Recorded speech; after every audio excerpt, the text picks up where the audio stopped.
I was a reincarnated person. This was a fantasy world of sword and magic, and in this world, I had resolved to live. A hooded figure, blade drawn, leaps through the trees toward a crying young girl. Before the assassin can strike, a wave of intense cold erupts, encasing him and his companion in jagged ice. The girl stares in shock as a young man with white hair appears, admitting to himself that he doesn't quite understand the situation. He stands before the girl, pushing his hair back with a sigh. He tells the frozen figures not to bully girls, lamenting internally that he had wanted to live an inconspicuous life. But this was anything but. This world is the stage for the popular action RPG, Kriana Fantasy, set in the Kriana Royal Academy. The story's progression changes based on the player's choices, blending school life with battle action. It is a game with a high degree of freedom and multiple endings, where one can pursue romance with the heroines. One such heroine, Shalia, might ask the player to lunch. However, it is noted that a character named Alva is just as popular as the commoner protagonist. In any story's progression, certain characters are necessary to move the plot. One such character is Alva Head, dismissed as disposable trash. He is Alva Iresia, an elite born to a ducal family. Arrogant and self-indulgent, this powerful individual is destined to become the protagonist's strongest rival and the ultimate villain. But that prodigal son of the ducal family, Alva Iresia, is currently living in the mountains. He stretches under the morning sun, yawning and remarking on the pleasant weather. His days are spent in peaceful labor, tilling the soil with a hoe amidst the quiet wilderness. Wiping sweat from his brow, he reflects that it has already been 3 years since he was reincarnated as Alva. Meanwhile, at the Iresia ducal mansion, a man awakens to his surroundings as if for the first time. He looks around the unfamiliar, opulent room, then catches his own reflection in a mirror, wondering who he is. He has a faint, disconnected memory of a certain game. A memory surfaces, his villainous game counterpart grabbing the heroine, declaring that the holy woman is his to toy with. The flashes of memory continue, defining his role. Sometimes, he would steal the heroine. Other times, he would become a rival, bringing ruin upon the land. His memories were of a destroyer, a version of himself stained with evil, standing amidst the rubble of the academy, roaring a vow to crush everything and everyone. They depicted a multifaceted villain, a winged demon of destruction, a nobleman from a ducal house that ruled the city, and a warrior who had defeated a hero to claim a great treasure. This villain, Alva, was a character from a game. A young man in another world recalled playing it, remembering the character well, even if he hadn't fully completed the story. Suddenly, he found himself in all of his body in a lavish room. The shock was immense as he stared at his new hands, the impossible reality crashing down on him. He had been reincarnated. As his mind reeled, one dreadful answer to his confusion began to surface. The horrifying realization struck him with the force of a physical blow. In the game's story, Alva is always destined to die. He remembered the game's plot clearly. No matter the route taken, all of his evil deeds would lead to his defeat at the hands of the protagonist. His destruction was an unavoidable, fixed point in the story. Faced with his grim knowledge, he slammed his fist on a desk, overcome with rage. He couldn't believe he had been reincarnated just to wait for his own death. He clutched his head, grappling with the terrible truth. If that was his inescapable fate, then he had only one choice. His decision was made. He would run away from his destiny. Packing a bag with valuables, he fled the estate under the cover of night, bidding a silent farewell to the family that was not his. He reasoned that if he sold these goods, he could live a quiet life in the countryside. His one and only goal was to survive. 3 years later, he had succeeded. His hair now white and spiky, he lived a peaceful life in a mountain cottage. He reflected that while his previous life had its comforts, this simple existence of working under the sun was what he truly wanted. He was against all odds alive. His peaceful morning routine was slightly off schedule. As he walked down a country path, he called out an apology for being late to a young woman named Shalia. From a nearby cottage, Shalia Margaret emerged with a bright smile, wishing him a good morning. He reflected that this world, his new reality, did not seem to be the same as the one from the game he remembered. She held up a letter that had been delivered for him. As he looked at her, he recognized her as one of the heroines from the game, a potential love interest. He mused to himself that if she were to ask him to eat a bill of debt, he probably would. In response to his unvoiced, peculiar thought, she playfully wagged a finger, reminding him that she was not go. He let out a laugh, winking at her light-hearted retort. Smiling, he gently patted her on the head and apologized for the teasing. A faint blush colored her cheeks at his touch. Despite the tender moment, his expression became serious. He knew with absolute certainty that he must not get involved with her. She, however, simply closed her eyes, enjoying his gentle touch. As they stood together in the quiet of the countryside, Shalia leaning against him, his resolve was tested. He understood that she was the very person who would lead him toward his fated destruction. His mind flashed back 6 months prior, recalling the lore surrounding her. She was the holy woman, served by the world's great religion and blessed by the goddess with the power to foresee disasters. He questioned why he had ever allowed himself to become involved with such a significant person. The memory faded, returning him to the present in his garden. Holding up a freshly picked bunch of radishes, he reasoned that his involvement was inevitable. This was the world of the game. After all, and the familiar act of growing vegetables had helped him feel grounded. While he tended his crops, life in the village continued. During a trip for supplies, he overheard several women gossiping. They spoke of how the Duke's family, the Iresias, had fallen silent, and that Alva was now being treated as if he were dead. Though they were relieved that this brought peace to the town, the news filled him with a deep sense of worry. He stretched his back, taking a moment's rest from his farm work. The sun was warm, the air was still, and for a moment, the world felt peaceful. But the tranquility was broken by a faint, distant sound, a scream. His head snapped up, his expression hardening as he scanned the horizon, trying to locate the source of the cry. Not far away, a scene of carnage unfolded. A carriage lay overturned on a forest path as an attendant cried out for the holy woman to escape. An assailant in a dark hood and mask cut down Agar with a savage roar. Amidst the chaos, Shalia Margaret stood frozen, watching as more attackers emerged from the woods. She could only whisper in horror at the terrible sight. Her entire escort had been slaughtered. The hooded figures, their grim work complete, now advanced on her, their sole remaining target. One of the assassins lunged, swinging a large scythe. Shalia cried out in terror as the blade arced through the air, aimed directly for her. An assassin lunges through the air, unleashing a blinding slash of energy. Below, a young woman in a wimple watches in horror as two more hooded figures close in on her. She cannot comprehend what is happening. The attack is intercepted as Alva lands squarely between the assailants and their targets. He casually brushes his white hair back, telling the assassins not to make a girl cry. Further down the path, Shalia Margaret lies on the ground, surrounded by more of the attackers. His attention shifts to the girl he just protected. She looks from him to the assassins, a flicker of recognition crossing her face as she feels she has seen them somewhere before. Alva glances back at her, a bead of sweat tracing a line down his temple. A vivid memory surfaces in his mind. The original Alva Iresia, sneering as he clutched a young blonde girl, proclaiming that this holy woman was his to cherish. The reincarnated Alva realizes with a jolt that he has just stumbled into one of the game's major destruction flags involving the heroine. He clutches his head, frustrated by this turn of events. The girl with the wimple looks at him with concern, pointing out that he had been so determined to avoid meeting her that he had secluded himself in the mountains. Their conversation is cut short as the assassins regroup and charge. From some unseen place, the original Alva smirks, convinced that the goddess of fate will not allow his successor to escape his destiny. The girl cries out in terror, urging Alva to run. He does not flee. Instead, he explodes forward, a blur of motion meeting the assassins' rush head-on. He weaves through their blades with impossible speed, the air crackling around him. He knows this is a difficult situation, but since he's already involved, he has no choice. His face hardens with resolve as he unleashes a counter-assault, a flurry of sharp energy strikes that tear through the air. In an instant, the assassins are defeated. The girl with the wimple stares, awestruck by the faint blue light emanating from him. Alva now stands beside Shalia Margaret, clenching his fist as he reflects on his relentless training, all to understand and master this world's magic for this very purpose. He stands resolute, his expression hardening with determination. He declares that no matter what fate may bring, he will resist it with all his might. With the immediate threat neutralized, he turns to the woman in the wimple, asking if she is all right. He then looks across the path at Shalia Margaret, realizing from her posture that she is far from okay. The assassins he dispatched lie motionless on the forest floor, ensnared and incapacitated by a web of his power. His attention is drawn back to Shalia, who collapses to her knees. She casts her winged headpiece aside, crying out that she can't take it anymore. Her pilgrimage to various holy sites had been a duty that kept her resolve intact. But the moment that thread of determination snapped, she became a target. Alva watches as the true feelings she had desperately suppressed finally overflow. The burden of her title was immense. As the holy woman, a figure of faith second only to the goddess, she was constantly beset by danger. There were those who sought to exploit her power, and those who, viewing it as evil, sought to kill her. He recognized this entire situation. It was a plot point from the game, clean of fantasy, something he had only ever seen on a screen. Yet, the cries of the girl before him were undeniably real, a desperate plea that he could not ignore. Through her tears, she confirmed his realization. This was her reality. She confessed that she didn't want to experience such terrifying things anymore. She just wanted a normal life. Her tears, she insisted, were not manufactured for some role. Moved by her raw despair, he approached her in a quiet clearing. He knelt down and gently placed a hand on her head, startling her. She looked up, her eyes wide and still wet with tears. He offered a warm, reassuring smile. Looking directly at her, he extended an invitation.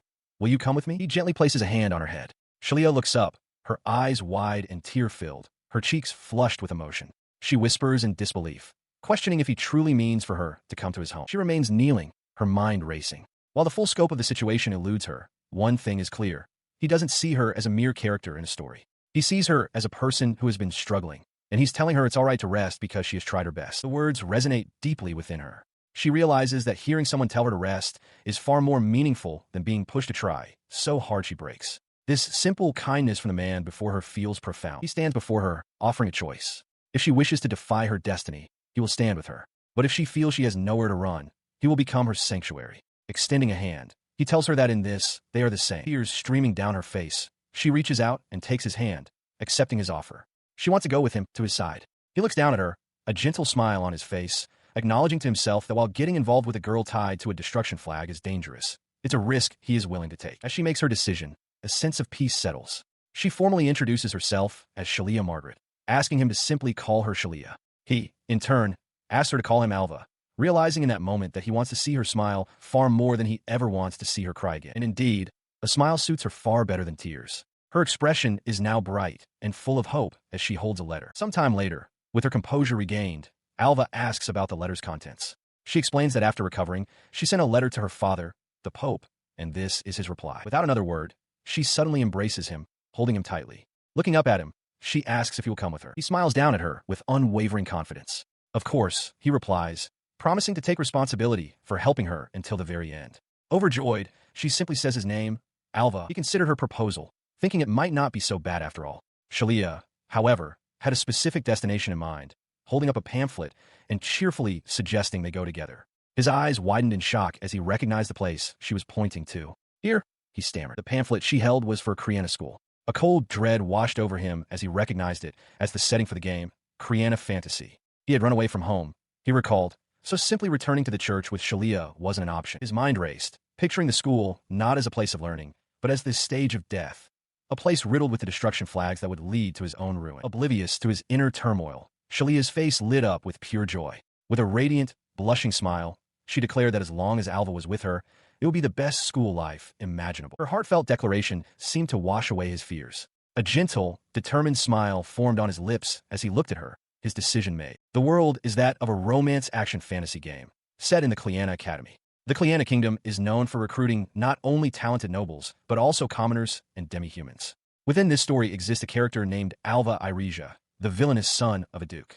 No matter the path the game's protagonist takes, Alva is destined to stand in their way and ultimately be destroyed. He had been reincarnated into the body of that very villain. To survive and avoid the fate of destruction that awaited him, he resolved to live a quiet life, secluded in the mountains, far away from the game's main characters and their intertwined destinies. Despite his plans for isolation, a grand carriage now travels along a paved road, heading directly toward the towering spires of the capital city and its academy. Inside, his traveling companion, Shalia, gazes out the window with delight.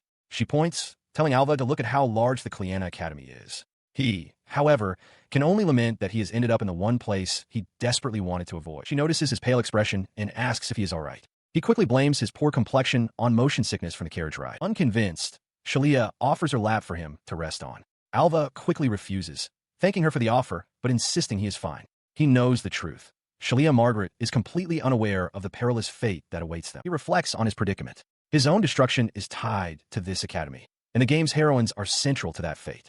Shalia is one of them.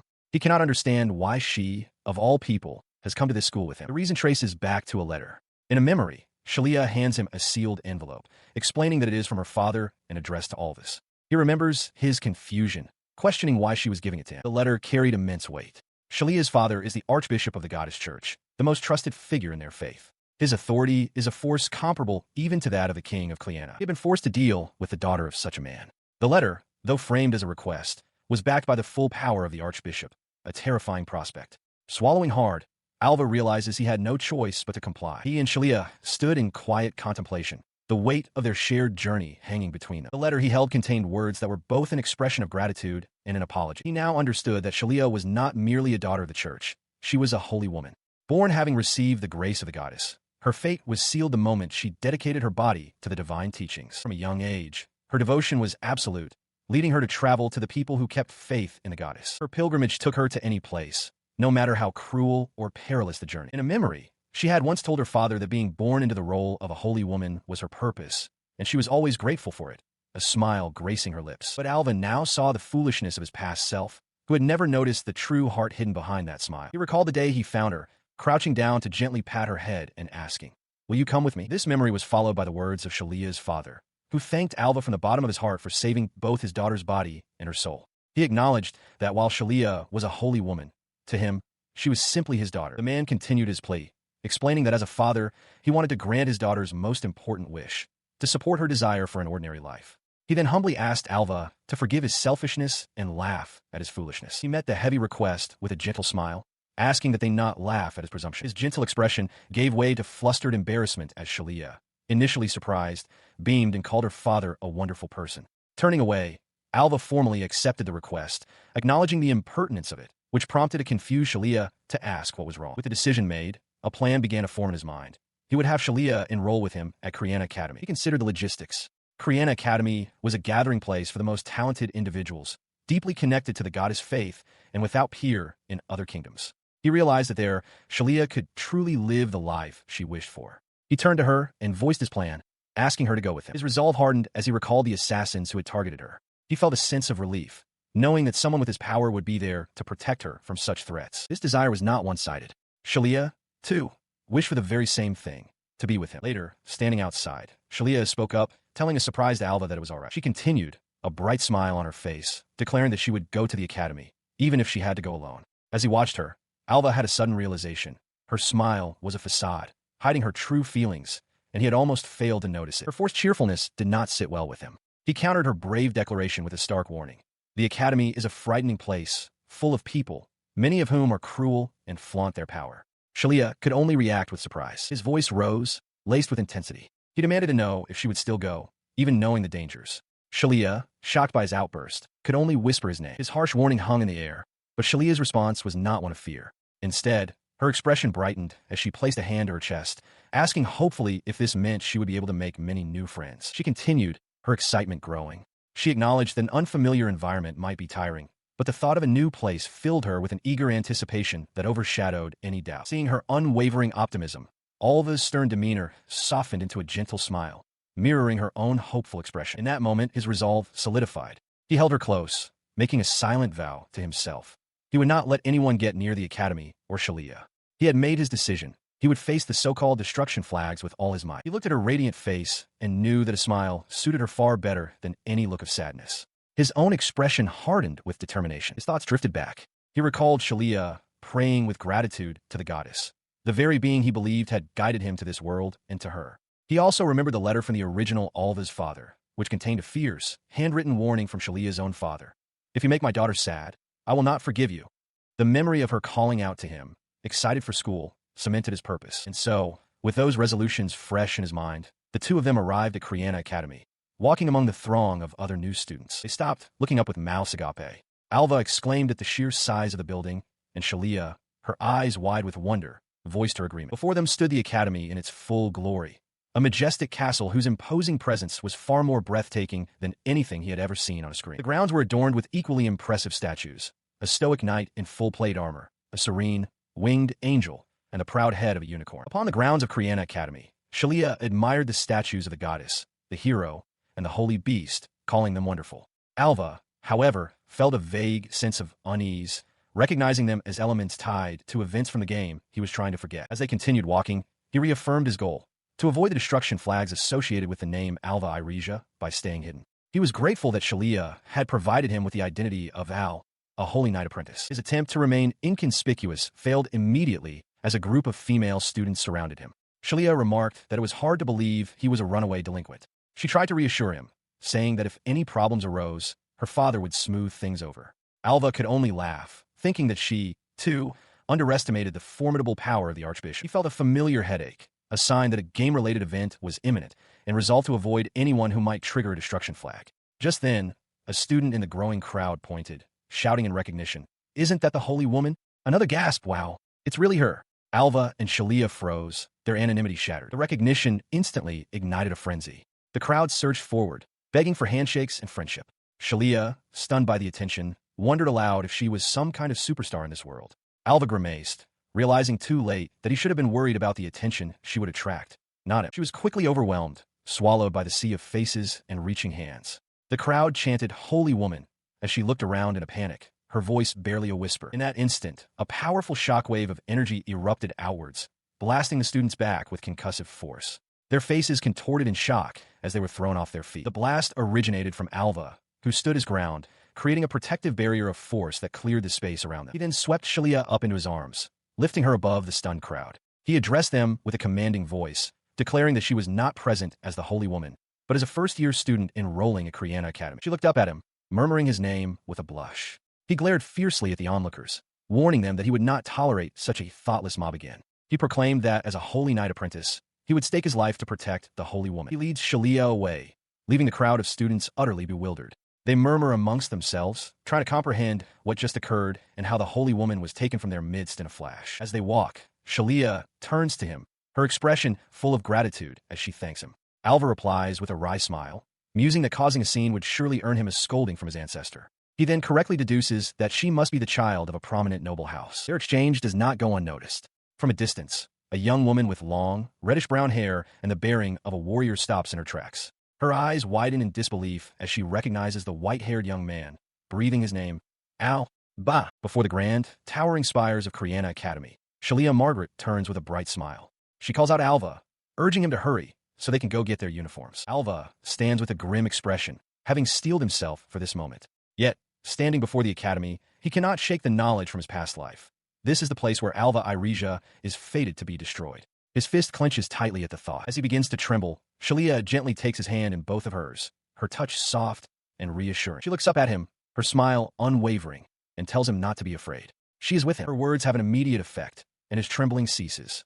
He thanks her, acknowledging her as the holy woman. Shalia simply laughs, admitting that she is a little nervous as well. They proceed into the academy, passing beneath grand archways where the institution's crest, a winged sword, is prominently displayed. Inside a vast hall, Shalia points to a magnificent stained glass window depicting the goddess protecting the hero. She explains that just as the holy woman must always pray for the hero, she will be praying for Alva. He realizes with some embarrassment that her efforts were all for his sake. They arrive at an office for uniform distribution, where an elderly administrator with spiral glasses greets them by name. He presents them with a bag bearing the academy crest, informing them that, as the Holy Horseman pair, this is their uniform. The administrator's words delight Alva, who exclaims that this means they are in the same class. The old man chuckles and wishes them an enjoyable school life. As Shalia thanks him, Alva silently notes that this administrator is another character connected to the future event. Having received their new attire, the two walk together down a wide, sunlit staircase, ready to begin their new life at the academy. He had just arrived on the academy grounds when a sharp voice called out his name. Startled, he and Shalia turned. The speaker quickly corrected herself, stating that at the academy, he was Alva, not Al, and offered a curt apology. The voice belonged to a young woman with a long, high ponytail and a severe expression. She noted that while his hair color had changed, she was certain it was him. He recognized her immediately. Elena, his childhood friend and fiancée, known for her fiery red hair. She was also one of the romance options for the game's heroine, a fact that cemented her as an unforgettable part of his doomed future. Shalia looked on, confused by the sudden reunion. Her gaze hardened as she questioned why he was accompanying the holy woman. Her very presence was a stark reminder of his fate. She was one of the key figures connected to his eventual destruction. Before he could respond, Shalia stepped forward to clarify the situation. She explained that he wasn't a stranger, but her personal attendant, an apprentice holy knight. Her explanation grew more passionate as she insisted this Alva was different from the one Elena knew, recounting how he had run away from home and saved her life. Her fervor became so intense that Alva had to ask her to calm down, while Elena quietly processed the news of his flight from home. Elena's expression darkened. She brought up the rumors that had been spread about his death, calling them a lie. A nervous sweat broke out on Alva's brow as he feigned ignorance, claiming to have no idea what she was talking about. In a flash of movement, she drew her sword and lunged. She declared that if he intended to continue playing dumb, she would cut him down. Alva's eyes widened, recognizing the genuine killing intent in her attack. The blade stopped inches from his face. This was Elena Valsha, of the renowned Valsha family of sword saints. She demanded he answer one last time if he was truly Alva.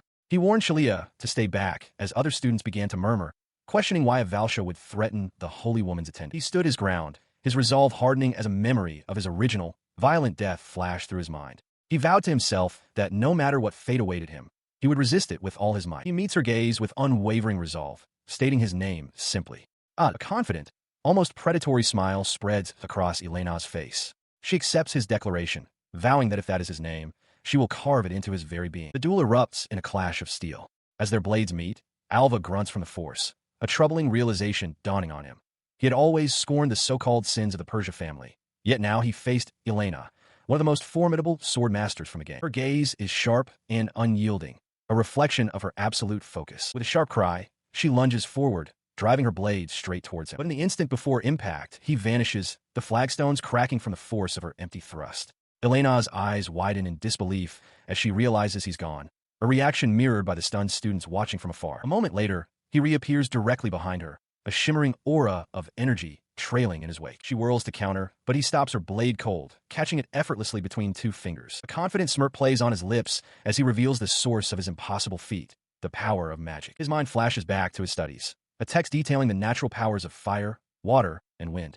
He understood that the key was to harmonize these forces with the attributes that best suited his own body. He recalled his past life, remembering how he had researched the weak attributes of enemies in the game. He decided to apply that same diligence to this new reality. To do so, he focused his consciousness, attempting to harmonize with the world. A faint, strange sensation, distinct from his five senses, began to build. He realized his attribute was thunder.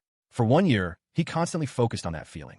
In the second, he honed it. By the third year, he could freely manipulate the power of magic. With his training complete, he stood before a massive rock formation, preparing to make this immense power an extension of his own body. A colossal bolt of lightning descended from the sky, shattering the rock into countless pieces. The memory brought a confident smirk to his face. He had transformed thunder into a power to resist the destruction flags of his fate. The strongest villain was truly impressive. Returning to the present, he held Elena's wrist, stopping her sword. He urged her to listen, stating that any further admonishment from her would be met with silence. He looked her in the eye, acknowledging that she must hate Alva. He tried to explain that the person before her now was just Al, but she seemed unable to process his words, stammering about hate and apologies. Overwhelmed, she let out a cry of frustration, slamming the tip of her sword into the stone ground with a resounding crack. Without another word, she turned and walked away. The crowd murmured in shock, noting that first the holy woman had vanished, and now Alva had disappeared. As she departed, Elena could only think that he had gotten away. She walks away, her shoulders slumped. A concerned student calls out,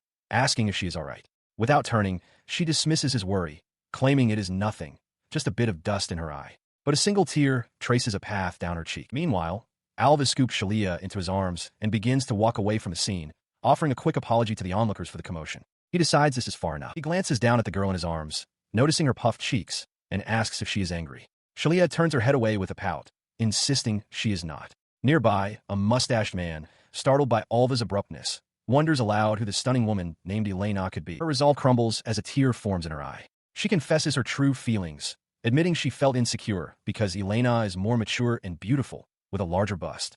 She then looks up at Alva, who is trying to suppress a smile, and demands to know why he is laughing. He leans in closer, a gentle smile on his face, and softly tells her that she is a clumsy liar. Before she can react, he adds that the Archbishop has arranged a house for them. The news stuns Shalia, who immediately protests, exclaiming that she does not want to go. Alva and Shalia arrive at their destination, a large, two-story timber-framed house with a prominent winged ankh symbol adorning its facade. They pause before the closed wooden gate, Alva holding a large shopping bag. Shalia turns to him, her face alight with excitement, and announces that this is their new home. She marvels that it's even bigger than the house they had in the mountains, while Alva looks on, his expression one of slight disbelief. Once inside the gate, she gestures towards a tilled plot of land. She points out that they have a field and can grow vegetables again. Alva is momentarily stunned by the luxury, his mind racing with the realization that they are in a two-story house with a garden, right in the center of the capital, where people from all over the world gather. An overhead view reveals the house nestled within a dense, prosperous-looking neighborhood. Shalia's voice seems to echo the thought that the rent for such a place must be astronomical,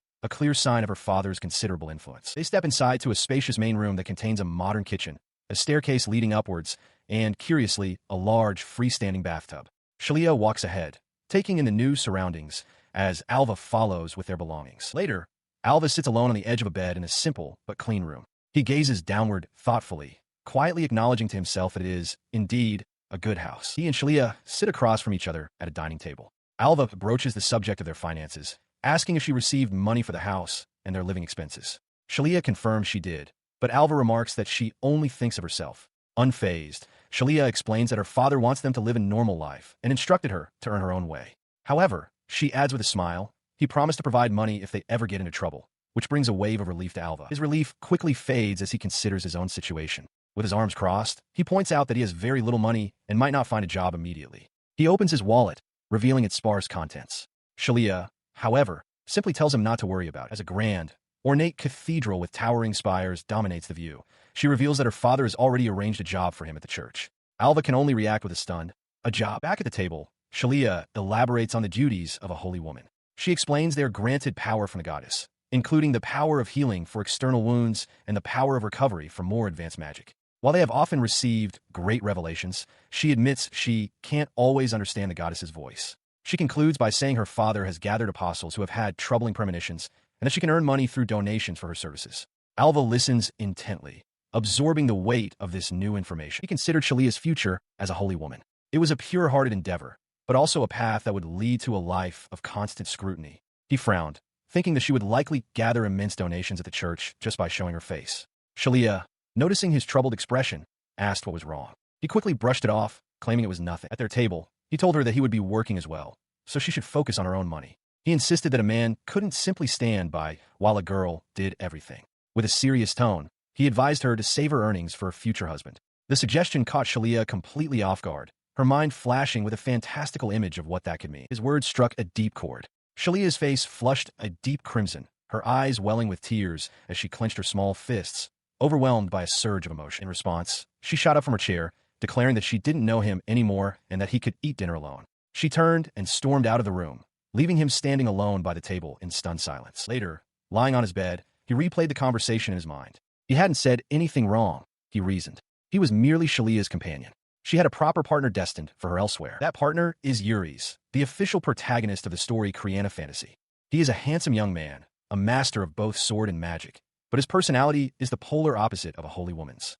According to the tale, all the heroines are fated to fall in love with him. With this knowledge firm in his mind, he questioned why he needed to be with Shalia at all. His thoughts drifted back to 3 months after they first met, standing before a simple wooden house. He had told her then that she wasn't just a holy woman, but a normal girl, and that she should take the time to live slowly and peacefully. They had spent their days simply. They worked the fields, enjoying the fresh vegetables they harvested. He taught her to cook over an open flame, a task she found challenging but delightful.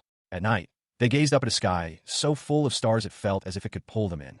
Shalia confessed it was the first time in her life she had ever experienced such tranquility. It had been a time of pure, unrestrained joy. He remembered her spinning in a field of flowers, carefree and happy. Her face, lit by a radiant smile, turned to him as she called out his name. The memory faded, leaving him alone on the bed in the present. To say he wasn't lonely would be a lie, but he accepted it. Shalia was now proceeding along the proper story's path. His role, he believed, was to ensure she could do so by avoiding all the flags that led to destruction. He sleeps soundly in his bed. From the cracked open door, Shalia peers in, her expression filled with remorse as she quietly apologizes for her earlier behavior. She enters the room and kneels beside his bed, gently resting her head on his pillow. She whispers her thanks to Alva, telling him that her entire existence here is because of him. The next morning, he begins to stir, groggily wondering if it's already dawn. Outside the window, a small bird chirps from a tree branch, overlooking the distant spires of the capital. Upon waking fully, he discovers a note and a paper bag left for him. The message is from Shalia.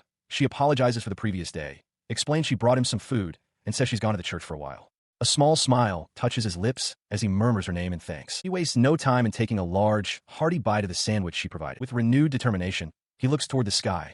Since Shalia went to the church to earn money, he resolves that he must also go out and find work. His path leads him toward a formidable stone building, the headquarters of the Adventurers Guild, marked by its distinct crest. A small crowd, including Shalia, gathers near the entrance. This Adventurers Guild is the central organization responsible for managing all manner of job requests from across the entire kingdom. The work ranges from simple errands like delivering items to perilous quests, such as the subjugation of monsters known as demon beasts. Inside, the hall is filled with adventurers, powerful individuals who undertake these quests for money and fame. Alva, now cloaked and hooded, stands before the quest board. He recalls that in the game Kriana Fantasy, adventuring was an optional element, but in this reality, he has no choice but to take this path to earn money quickly. His gaze fixes on a 5-star subjugation request for a giant demon beast, a dark dragon, offering a reward of 5 million C. Though he has never fought a demon beast before, he clenches his fist, confident in the strength he has honed over the past 3 years. He stood before the quest board, only to be met with derision from 2 nearby adventurers. They laughed, pointing out that he was looking at the 5-star requests, a section far beyond the reach of a mere youngster. The realization of his error struck him. At the main counter, he learned that the Adventurers Guild operates on a strict ranking system. Beginners are limited to simple 1-star quests, and one must steadily increase their rank to access high-paying jobs. A cheerful receptionist with glasses and hair buns welcomed him, clarifying that he was at the counter reserved for 5-star quests. She gestured him toward the appropriate desk for newcomers. While his registration was processed, another adventurer departed. The guild hall, a formidable stone building, stood under the clear sky. Alva was handed his first quest, a simple request marked with a 4-leaf clover. Outside, he examined the details. It was a 1-star quest to collect medicinal herbs. He knew he had to start small and steadily raise his rank. His mind turned to logistics. The West Forest was the destination. A carriage would cost money he didn't have, leaving him with only one option, to run. As he prepared to depart, he spotted the same two adventurers who had mocked him earlier, now drinking by the roadside. He approached them and gave a respectful bow. In a sudden, violent instant, a shockwave erupted from his position, sending the two men and nearby objects flying through the air. The source of the blast was revealed. His hood fell back, exposing his spiky white hair as he crouched low, a confident smirk playing on his lips. Meanwhile, in another part of the city, a young woman with long pigtails lamented their tiring search for a place to live. Her companion, a light-haired young man, agreed, remarking on the impossibly high rent in the capital. Their conversation was cut short as something ahead caught their attention, their gazes fixed on an unseen event down the street. He watched the aftermath, a thoughtful expression on his face. The young woman beside him was far more animated, exclaiming about the sudden gust of wind. Her eyes were wide with excitement behind her glasses as she declared it was amazing. He quietly agreed, his own gaze fixed on the scene. Standing together on the stone street, the girl turns to her companion, addressing him as Yuris. She looks up at him, still processing the strange event, while he holds a large paper bag under one arm. He offers a reassuring smile, dismissing her concern. He tells his companion, Alice, that it's nothing and that they should be on their way. But as they begin to walk, his gaze is drawn back to the scene. He watches the white-haired young man, Alva, calmly walk away from the two adventurers still sprawled on the ground. A flicker of disbelief crosses Yuris' face as a thought takes hold. What he had just witnessed couldn't possibly be what he suspected. Amidst jagged rock formations rising from a dense forest, a hand carefully plucks a four-leaf clover from the earth. Crouching on a rocky outcrop, Alva Irija holds the clover aloft, triumphantly declaring his Adventurers Guild quest to gather medicinal herbs complete. He then leaps from the high cliff, descending with incredible speed. After 3 years of living in the mountains, he reflects such a task is simple. His swift return brings him before the guild receptionist, to whom he presents a bag of the collected herbs. The receptionist stares in disbelief, exclaiming that he has finished the quest only 3 hours after accepting it. She questions him further, pointing out that it was a 6-hour round trip. Alva simply states that he ran the whole way, a response that leaves her utterly stunned. She then informs him that she will process his reward. As she works, he examines his guild card. The reward is 10,000 C for a single request, but he realizes that at this rate, it will take a long time to rank up.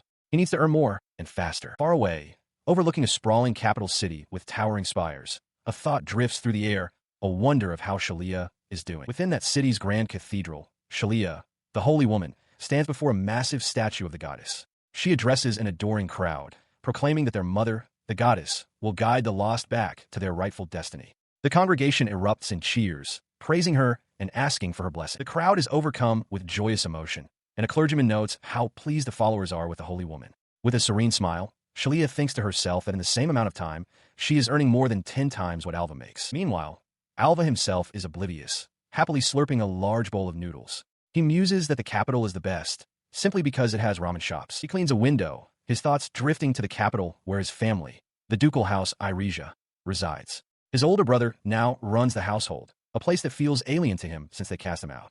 He admits to himself that he knows little of their current affairs. Later, while he eats a simple meal, another young man with blonde hair contemplates the rumors of Alva's death that have spread through town. The man concludes that he cannot be certain Alva is truly gone. Alva, finishing his own bowl, reflects that unlike this remote area, the capital is full of people who know him, like Elena. He resolves that he must remain vigilant to avoid being discovered. To that end, he walks the streets disguised in a dark hood and scarf. He feels a sense of unease, unable to discern who is who or what actions might trigger a catastrophe, but knows he has no choice but to continue forward. Suddenly, the street erupts in panic. A runaway horse gallops wildly through the crowd, its eyes wide with fright. A young girl has fallen directly in its path, and the townspeople scream in terror. Frozen on the cobblestones, the girl can only look up in horror at the massive creature bearing down on her. A desperate shout to run is lost on her as she is paralyzed by fear. The horse rears, its powerful hooves poised to crush her. The girl lets out a final, terrified scream. In the instant before impact, a jagged flash of brilliant light erupts, intercepting the horse's descent. The girl stares, her mouth agape in utter disbelief. The phenomenon resolves into a crackling blue aura. Standing between the girl and the now halted beast is the hooded figure, who turns to her and asks gently, "Are you all right?" She remains seated on the ground, looking up past her rescuer at the crowd of townsfolk who are staring in stunned silence. As the dust settles, the hooded man stands his ground, a silent guardian who has just averted tragedy in the middle of the town square. He stood over the subdued beast, the creature now lying harmlessly on the ground, steam rising from its hide after the sudden stop. Turning his attention from the horse, he asked the young girl if she was injured. With wide, grateful eyes, she quickly confirmed that she was unharmed. Her gratitude then shifted to a look of dawning recognition. She apologized for her forwardness, but said she felt they had met somewhere before. Alvis stammered, realizing the danger. For a daughter of a noble house, even a lesser one, To recognize him was a terrible complication. Before he could respond, the surrounding crowd erupted into loud, celebratory cheers for his heroic rescue. Their praise only deepened his panic. He thought to himself that this was the worst possible outcome, drawing far too much attention. Just as he was about to leave the girl, a commanding voice cut through the noise, asking about the commotion. A tall, armored figure had arrived, and the girl gasped his name in recognition. Alva. The man stood flanked by two imposing guards, his presence silencing the square. The girl corrected herself, identifying him with awe, Duke Roy Irija. All of his eyes widened in shock. The Duke addressed the girl directly, identifying her as being from the Rupakar barony. She confirmed this, explaining that they had met once before at his succession ceremony. His gaze then shifted, landing squarely on the hooded Alva with a knowing, predatory smile. He declared that this must be Alva's brother, and that he would express his gratitude to the ducal house for maintaining order in the capital. The words struck Alva with the force of a physical blow. He stood frozen, a single thought screaming through his mind. He absolutely could not let this man discover his true identity. Roy's smile tightened as he addressed Alva's silence. He asked pointedly if his gratitude had somehow failed to reach him, or if he was simply being rude. Alva glared back, trapped and furious. He stammers, insisting he's done nothing of note, and attempts to take his leave while pulling his hood further over his face. But as he turns to depart, a single word from the Duke stops him cold. Alva. The name hangs in the air, and the hooded young man freezes in place. The Duke's expression hardens. He remarks on the striking similarity between the stranger's voice and that of his own foolish younger brother. Beneath his hood, Alva's composure shatters, sweat beading on his brow. The young girl suggests that perhaps the Duke shouldn't see the man's face, but Roy cuts her off, declaring that he will make that decision himself. His gaze sharpens into a piercing glare as he issues a command. Face me. His escape is cut off. The very girl he saved earlier points him out, calling him Al. He is now completely cornered by the Duke, the girl, and one of the armored guards. A silent tension grips the group. The Duke's expression is unyielding. The young girl's is one of innocent confusion, and Alva's is one of pure, unadulterated panic. The standoff is broken by the arrival of a new figure. Ilana Valsha strides forward, greeting the Duke with a confident, "Good day, Lord Roy." Her sudden appearance sends a fresh wave of shock through Alva. He feels utterly trapped. Before him stands Elena, a person who knows who he is, the tiger at the front gate. Behind him, his own brother, the wolf at the back. There is no escape. The Duke turns his attention to the newcomer, asking if she knows the hooded man. Before Elena can answer, the young girl speaks up, addressing Roy directly. She explains that the man is her friend, a holy knight apprentice named Al. Elena's lips curl into a faint, knowing smile. Her eyes narrow slightly as she looks on, quietly questioning the unfolding scene. What is the meaning of this? She seems to wonder. She addresses Roy directly, questioning his mention of the name Alva. She asserts that if he means the Alva she knows, then there is no possibility of her being mistaken. Roy seems to accept her statement, acknowledging that she knew Alva. She then makes a stunning declaration. She was Alva's fiancée. Roy's stoic expression breaks slightly as he processes this, asking her to confirm that Alva is truly dead. His demeanor shifts entirely. With a newfound cordiality, Roy offers to escort the young girl home himself. The girl, caught off guard by the sudden change, stammers her thanks. Before leaving, she turns to the hooded figure one last time, sincerely thanking Al-Sama. He simply nods in response, his face still hidden. As Roy and his retinue escort the girl down the cobblestone street, Alva and Elena are left alone, watching the procession disappear into the distance. A tense silence hangs between the two of them, their expressions unreadable as they stand together in the now quiet street. He finally breaks the silence, turning to Elena with a casual wave. He thanks her, remarking that her intervention prevented the situation from becoming troublesome. His gratitude is met with the cold press of steel against his throat. He gasps in shock as Elena demands an explanation. The blade belongs to Elena, her expression now devoid of any warmth. She holds the point steady against his skin and speaks his true name, Alva. A cold sweat breaks out on his brow as the reality of his situation sinks in. Elena warns him that if he continues to feign ignorance, she will not hesitate to expose his true identity to the ducal family. He realizes with dread that she knows everything. He raises his hands in surrender, a bead of sweat tracing a path down his temple. "All right, I get it," he concedes, his voice strained. "I'll explain." He sighs in frustration, lamenting that his school life hasn't even begun and he's already embroiled in such a mess. His current troubles trigger a flood of memories from his past life, recalling the world as it was meant to be, a game. He remembers his former self, pleading not to be overlooked by the character Alva. He recalls the story's key figures, the holy woman, hailed as a goddess by the adoring masses, and Duke Roy Irija, standing beside the young woman destined to be his partner. At the prestigious Kriana Academy, the entrance ceremony begins. New students, their faces a mix of hope and determination, gather to embark on their academic journey, encouraged to pursue wisdom and forge their futures within the school's grand halls. From the podium, the academy's elderly administrator delivers a booming, passionate speech, gesturing emphatically. He urges the new class to let themselves be guided by the goddess of fate and to illuminate their own destinies with brilliance. Standing in the crowd, Al reflects that he and Shalia have successfully enrolled. He recognizes the energetic speaker as a helper character from the game, one who provides hints for progression. Shalia, beside him, simply remarks on the headmaster's vigor. His thoughts darken as he considers the reality of his situation. This very academy is the primary catalyst for destruction, and the ruin of his character, Alva, is intrinsically linked to the stories of the game's 5 heroines. He realizes with a jolt that he is already involved in the narratives of 2 of them, Shalia and Elena. Adding any more elements that could lead to his demise would be a terrible mistake. His eyes scan the other students, identifying 2 more key figures among his new classmates.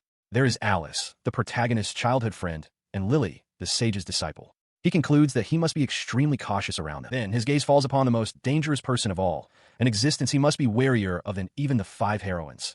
Yuri's, the protagonist of the game Kriana Fantasy. A chilling fact surfaces in his mind, stark and unavoidable. Almost every single one of the villain Alva's deaths in the story comes at the hands of the protagonist, Yuri's. The 2 young men stand as polar opposites, their fates intertwined. One, calm and resolute. The other, now sweating with the dreadful weight of this knowledge. He quickly averts his gaze, a silent vow echoing in his mind. He will absolutely not get involved. Nearby, Yuri's asks Alice what has caught her attention, but she dismisses it. Al realizes with dismay that he has already stood out too much. He sat in the unicorn classroom at Kriana Academy, his attempt to blend in already causing him immense stress. Beside him, Shalia Margaret seemed perfectly at ease, a stark contrast to his own growing anxiety. His attempt to remain unnoticed was already failing. The other students whispered amongst themselves, wondering why the revered holy woman was at the academy. He realized that being near her made it impossible to avoid the spotlight. Shalia turned to him, admitting that this was not the normal school life she had hoped for, and asked what she should do. Her name, she revealed, was Shalia Margaret. She decided to take the initiative, turning to the class with a bright, welcoming smile. She announced that, just like everyone else, she was a first-year student at Kriana Academy, in the Unicorn Group. Her cheerful demeanor instantly won over her classmates. Other girls gathered around, asking if they could call her Shalia-chan, to which she happily agreed. From his seat, Yuri's watched with a knowing smirk, thinking to himself that this was exactly what he'd expect from Shalia. She needed no help at all. While the others were charmed, Alva felt a cold sweat. He scanned the room, realizing the academy was filled with students from noble backgrounds. Their hair colors and personalities were so varied, he thought, that it was difficult to tell who was who.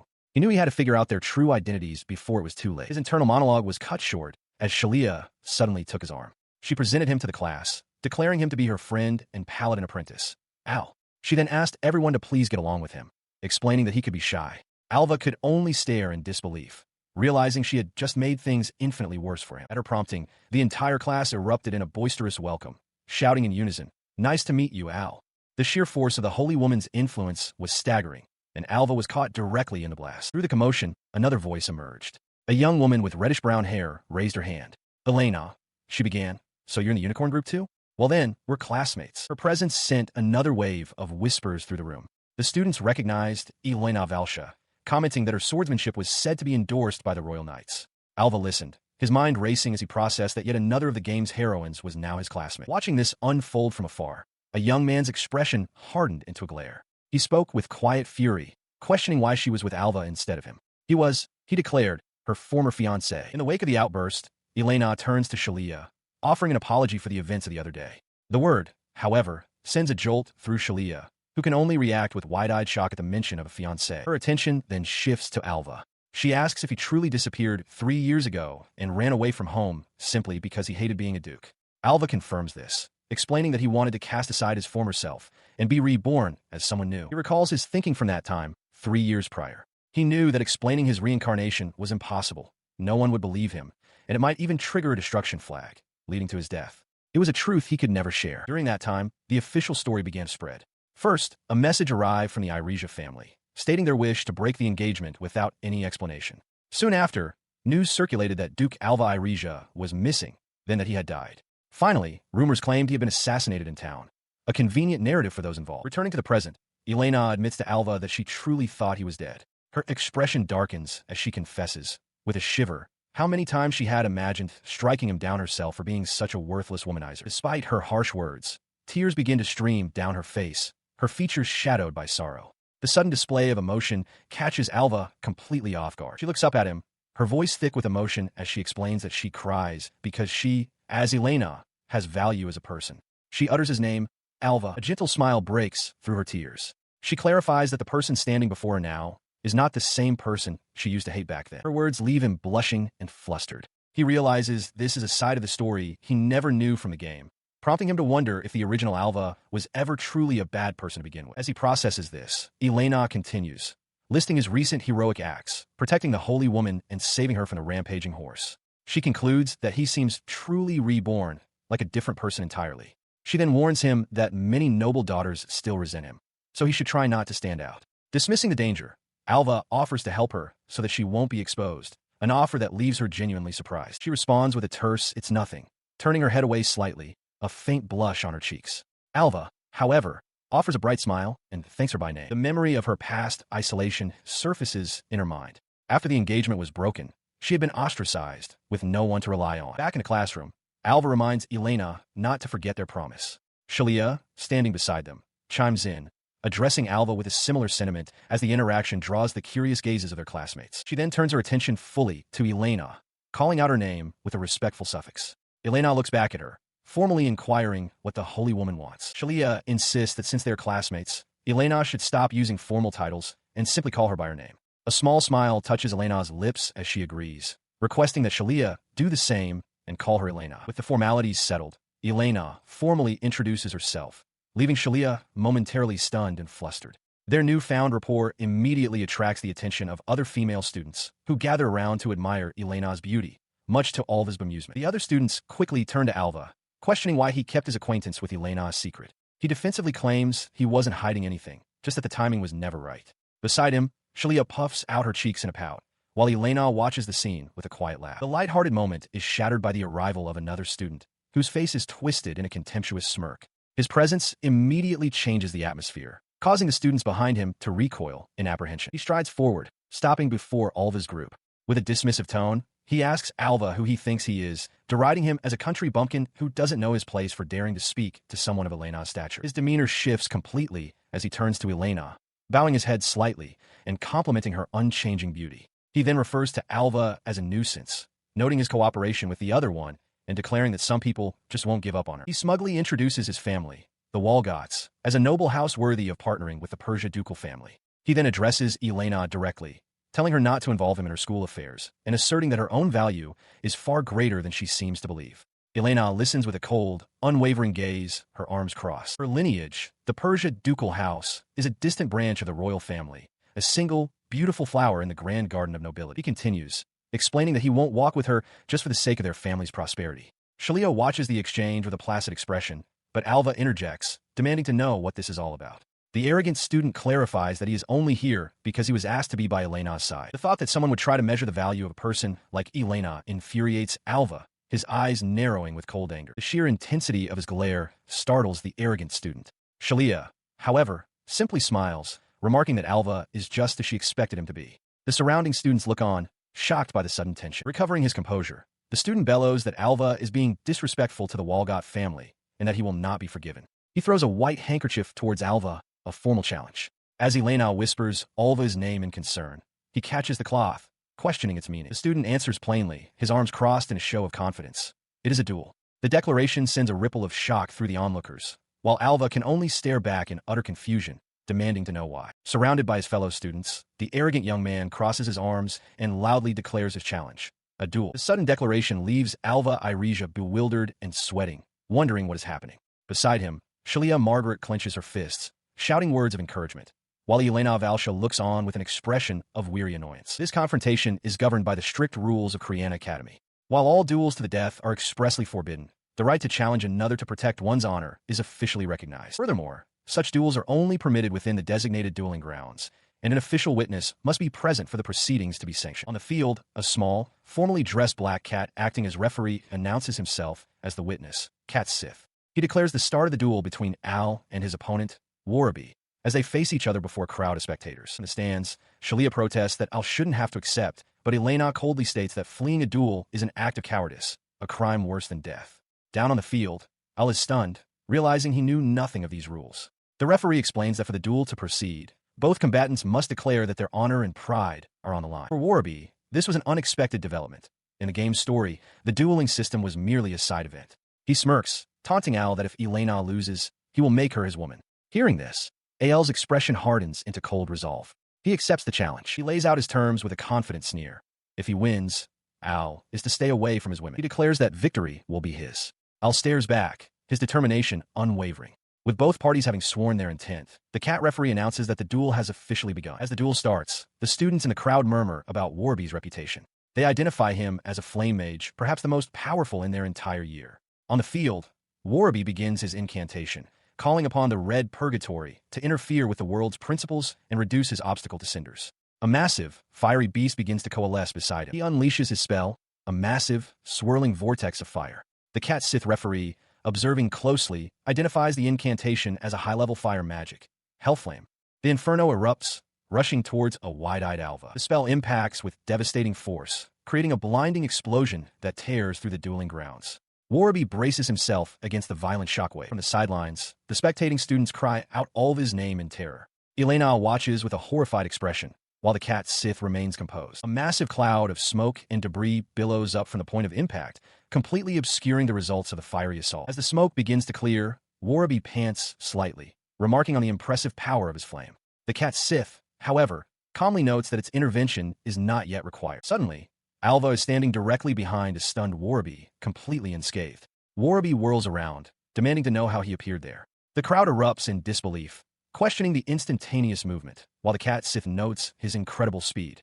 Elena, however, watches with dawning recognition. Her mind flashes back to his movements, realizing his speed is so immense it's as if he becomes lightning itself. In the crowd, another student, Lily, comes to the same conclusion, identifying his power not as something generated, but as Alva transforming his very being into lightning. She explains to the baffled students nearby that while magic adds a phenomenon to the world, Alva has instead added the phenomenon to himself, or rather, has become one with it. The others whisper in disbelief, finding it impossible that he could cast such magic without an incantation. Lily silently wonders how many among them can grasp the true danger and complexity of Alva's power. Elena, her expression grim, recognizes the ability with certainty. This power, she knows, belongs to the domain of her master, the sage. The chronicler identifies this girl as Lily, a disciple of the sage and one of the heroines. With quiet determination, she stares ahead, vowing to herself that she will not lose. Ignoring the onlookers, a furious Warby charges towards Alva, his face contorted in a snarl.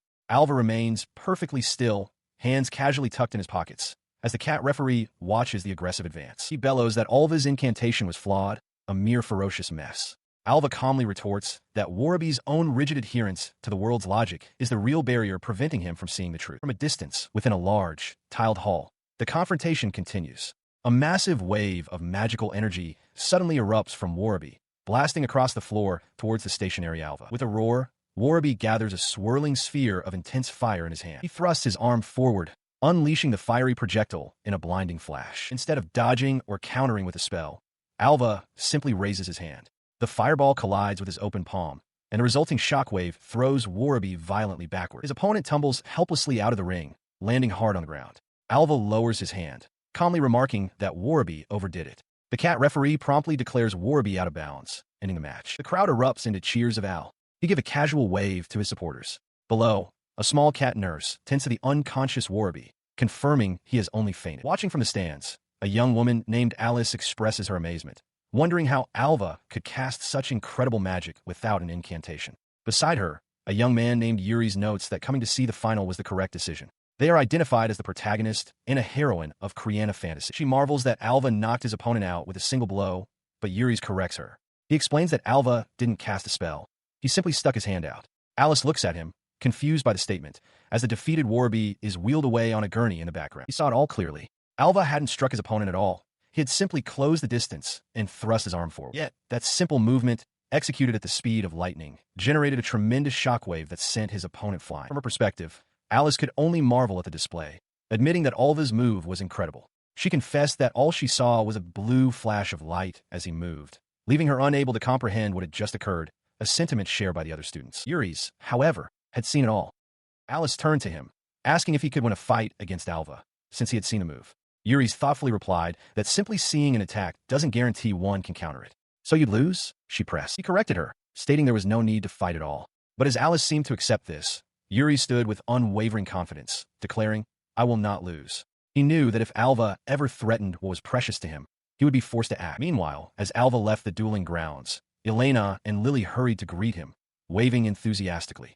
He responded with a simple thumbs up. Elena asked when he had acquired such incredible power. Alva explained that he had trained while living in the mountains, reflecting that this was a talent only he possessed in this new world. He recalled the original Alva from the game, a character akin to a final boss. He reasoned that if such a powerful being were to train and level up, he would become the strongest character of all, invincible even to the game's hero. His conclusion was simple and certain. He was strong. His thoughts were interrupted by Elena, who remarked that he seemed like a completely different person for someone who used to hate putting in effort. It was, she said, as if he had been reborn. Alva simply smiled, acknowledging her observation. He is brought back to the present when Lily calls out his name, pointing out that Shalia is with him now. Alva looks away, a bead of sweat on his cheek, slightly flustered by the attention. His embarrassment deepens as Shalia earnestly declares him to be the best person she knows. Elena chimes in with a confident smile, agreeing that he is indeed reliable. He scratches the back of his head, privately thinking he might have gone a bit too far. Shalia offers to use her healing powers if he needs them, but he turns to her with a confident grin, making a firm promise. He will help her. Hearing his vow, Elena's cheeks flush slightly as she looks on, quietly murmuring her assent. The trio continues on their way, walking together through the academy grounds. Unseen forces are at work, as fate steadily moves forward. Yet, Alva remains unaware of the full consequences, not realizing that his actions are steadily drawing in the important people around him.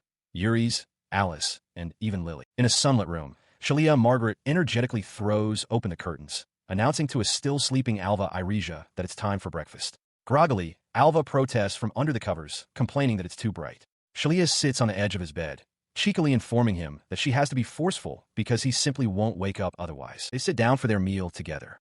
Alva mentions that he'll be in charge of dinner and asks what she would like to eat. With a smile, Shalia requests his special meat and potato stew. As they get ready for the day, Shalia brushes her teeth while Alva, now in his school uniform, adjusts his tie. She reminds him not to forget the lunchbox she prepared, and he thanks her. He picks up the neatly wrapped bento, a thoughtful expression on his face as he quietly acknowledges the gesture. Now on their way, they walk through the bustling town streets towards the academy. Shalia cheerfully remarks on how enjoyable the classes are, but Alva, scratching his head, admits that he finds them quite difficult. They arrive at the grand, castle-like entrance of Kriana Academy. A crowd of students heads towards the gate, and among them, Elena Valsha and other classmates turn to greet the pair with a cheerful good morning. He sits in class, chin resting on his hand, looking thoroughly bored. Alva reflects internally that his life at Kriana Academy has been remarkably peaceful. This peace is a direct result of his actions. Since the duel on the first day, none of the dreaded destruction flags have been triggered. In the classroom, the elderly professor asks if anyone can solve the problem on the board, but no one raises a hand. As he walks through the halls, his reputation precedes him. The other students shrink back in fear, keeping their distance. He realizes they are completely intimidated because of how overwhelmingly he won that initial duel. He continues on alone, scratching the back of his head. While he considers it lucky that he doesn't have to deal with any destruction flags, a part of him can't help but feel a little lonely. He sits alone in the bustling academy cafeteria as Shalia approaches with Elena, suggesting they all have lunch together. Alva, however, sees this as a cruel proposition and rejects the offer. Choosing solitude, he finds a spot under a tree to eat his meal. He reflects that this is for the best, musing that just when he thought Shalia had changed, she proved him wrong. Despite his thoughts, he enjoys his lunch alone. The situation triggers a memory of the game's mechanics, the lunch event. Sharing a meal with the heroine was a mandatory event required to increase her affection level and progress in her storyline. His recollection is abruptly interrupted. A young woman with braided pigtails stands over him, timidly asking if she can have lunch with him. All of his eyes widen in complete shock. The girl offers a warm, gentle smile, holding a small bag and thanking him for something he did in the past. She then introduces herself as Mina, clarifying that he is the Alsama she remembers from a previous encounter. Mina explains that she was surprised to learn that the person she admired from the duel was a fellow first-year student. As she speaks, she extends a wrapped lunch towards the still-seated Alva, who looks on in confusion. With a slight blush, she confesses that she wanted to convey her gratitude and made him a bento. She shyly asks him to eat it if he would like. The pieces click into place in Alva's mind with dawning horror. This is a lunch event, but a critical question remains. Who is this girl? He stares at the hopeful girl, his mind racing. He mentally cycles through the game's main heroines, Shalia, Elena, Alice, Lily, and realizes with certainty that Mina is not among them. She must be a side character. As this realization hits, Mina begins to apologize, thinking she is being a nuisance. He relents, accepting the offered lunchbox from Mina. If that's the case, he says with a smile, thanks. He looks down at the neatly arranged meal and tells her he'll gladly eat it, reasoning to himself that there shouldn't be any problem. Mina simply replies with a happy yes. They find a spot to sit, and, as Alva eats, he remarks on how delicious it is, much to Mina's delight. He then suggests she stop being so formal with him, since they're classmates. However, his thoughts turn serious. He considers that being seen with him could have disadvantages for her and wonders what he should do. Mina looks at him with unwavering resolve, declaring that this was her decision and that she doesn't care what other people might think. Moved by her conviction, he clenches his fist with a grin and promises to support her with all his strength. Their moment is shattered by the arrival of Shalia Margaret. She stands over them with her hands on her hips, remarking coolly that all seems to be having fun having lunch without her, and pointedly asks if he's trying to pick up girls. He leaps to his feet in a panic, insisting she's misunderstood and that he wasn't flirting. He quickly tells Mina he's returning to the classroom. Startled, Mina bows repeatedly an apology and excuses herself. As Mina walks away, Shalia watches her with an intense, unreadable expression. Alva stands by, the pleasant atmosphere now thick with tension. Mina's face falls into shadow as she walks away, her thoughts focused on the girl who interrupted them. She recognizes her, the holy woman. Later, as Shalia walks with Alva, she explains the situation. She reminds him that Mina is the same classmate he previously saved from a runaway horse in town. She looks on as Alva processes the situation. He confirms that Elena is also aware, then realizes that Mina will be participating in the upcoming event. A sudden thought strikes him as he exclaims that it's about to begin. The event is officially announced by the Academy Administrator, who appears on screen. He declares the start of the extracurricular study, the first major event in what he calls Koreana fantasy, and expresses his hope that the students will use this opportunity to deepen their bonds with one another. Alva recalls the original game's version of this event. It began in the Nerb Forest, where the player would collect medicinal herbs while fighting monsters. This served as a tutorial, with slimes appearing to teach the basics of combat. He remembers the critical nature of this event. The player's choices would determine their path with one of the heroines. For him, however, deepening these bonds is a flag that leads directly to his own destruction. Back in the present, the students gather in the Nerb Forest for the study. Shalia stands beside Alva, admitting she's a bit frightened at the prospect of fighting monsters. He reassures her, explaining that they will only face weak creatures. The group ventures deeper into the rugged, rocky landscape of the forest. A large, jovial teacher waves to the students, instructing them to follow his lead. The students cheer, confident that with their teacher present, no monster could possibly defeat them. But Alva knows the truth of the coming events. He thinks to himself that the teacher's cheerful demeanor won't last long. In the game, this situation presented the player with 4 distinct choices. The first option flashes through his mind, to join Shalia in rescuing and treating the other students. He pictures Mina, her heart pounding with anticipation. The second option presents itself, to fight alongside Elena against the monsters, aiming to win the practical exercise without any prior training. He envisions her confident, determined expression. Alva considered his other options. The third choice involved helping the protagonist's childhood friend, Alice, who had apparently gotten lost and wandered deeper into the forest. He then tried to recall the fourth choice, but the memory was hazy. It involved Lily, but the details were so dull and inconsequential that he dismissed it as a boring path. Despite the forgettable nature of one option, he knew one thing for certain. The protagonist, Yuri's, would inevitably appear in one of these 4 scenarios. The choice Alva made would determine his entire future. As he weighed his options, the extracurricular study began in earnest. Students fanned out into the Nerb Forest, engaging the weak monsters that inhabited the area. Ultimately, Alva chose to accompany Shalia and Alice, forming a small group to navigate the woods. Their teacher gathered the students at the edge of a denser part of the forest, announcing that they were about to enter the main monster habitat. He instructed them to remain calm and act decisively as Alva steeled himself for what was to come. The teacher's cheerful demeanor vanished, replaced by alarm as he sensed a strange presence. A massive, gorilla-like beast suddenly burst from the foliage, leading a terrifying stampede of monsters directly toward the students. He cried out in disbelief, identifying the event as a stampede. The beast's rampage sent the students into a panic. Shalia noted the strange aura emanating from the creatures, while Elena drew her sword, shouting for everyone to calm themselves. As the chaos intensified, the teacher ordered a full retreat. Amid the fleeing students, Yuri's stood his ground, drawing his sword to face the threat. Elsewhere in the confusion, Alice frantically searched for him, calling out his name. Chaos erupts in the forest as a horde of monstrous creatures descends upon the students of Koreana Academy. A massive gorilla, winged beasts, and spectral horrors charge forward, sending the terrified students scattering in every direction. Amid the panic, the Academy teacher bellows at the battle event. A monster stampede has begun. He orders everyone to flee the forest immediately, declaring that he will act as a decoy to draw the creature's attention. Alva Iresia watches, his expression hardening with resolve. He understands that his actions during this event will alter his intimacy levels with the heroines. Spotting Shalia, he urges her to run. She agrees, but Elena steps forward, telling Alva to calm down and get behind her for protection. The other students look on, caught in the unfolding crisis. As the teacher slams his fist into a monster, he internally laments the cruel fate of the game's world. The closer one gets to the heroines, the closer one comes to the flag of ruin. It is a fate he desperately wants to avoid. His bravery does not go unnoticed. Alice, Elena, Shalia, and another hooded girl watched the chaos, their faces etched with a mixture of shock, fear, and deep concern. A memory of the original Alva flashes in his mind, a smug villain who would take the same course of action, abandoning everyone. The thought solidifies his resolve. He cannot bring himself to do such a thing. Rejecting that selfish path, he turns and shouts for everyone to abandon the area and escape from this place. Taking the lead and sprinting away from the main battle. His group flees through the dense woods, but their escape is cut short. A massive, bear-like beast erupts from the foliage with a furious roar, swiping its claws at the terrified students. In the ensuing panic, Shalia finds herself cornered by the creature.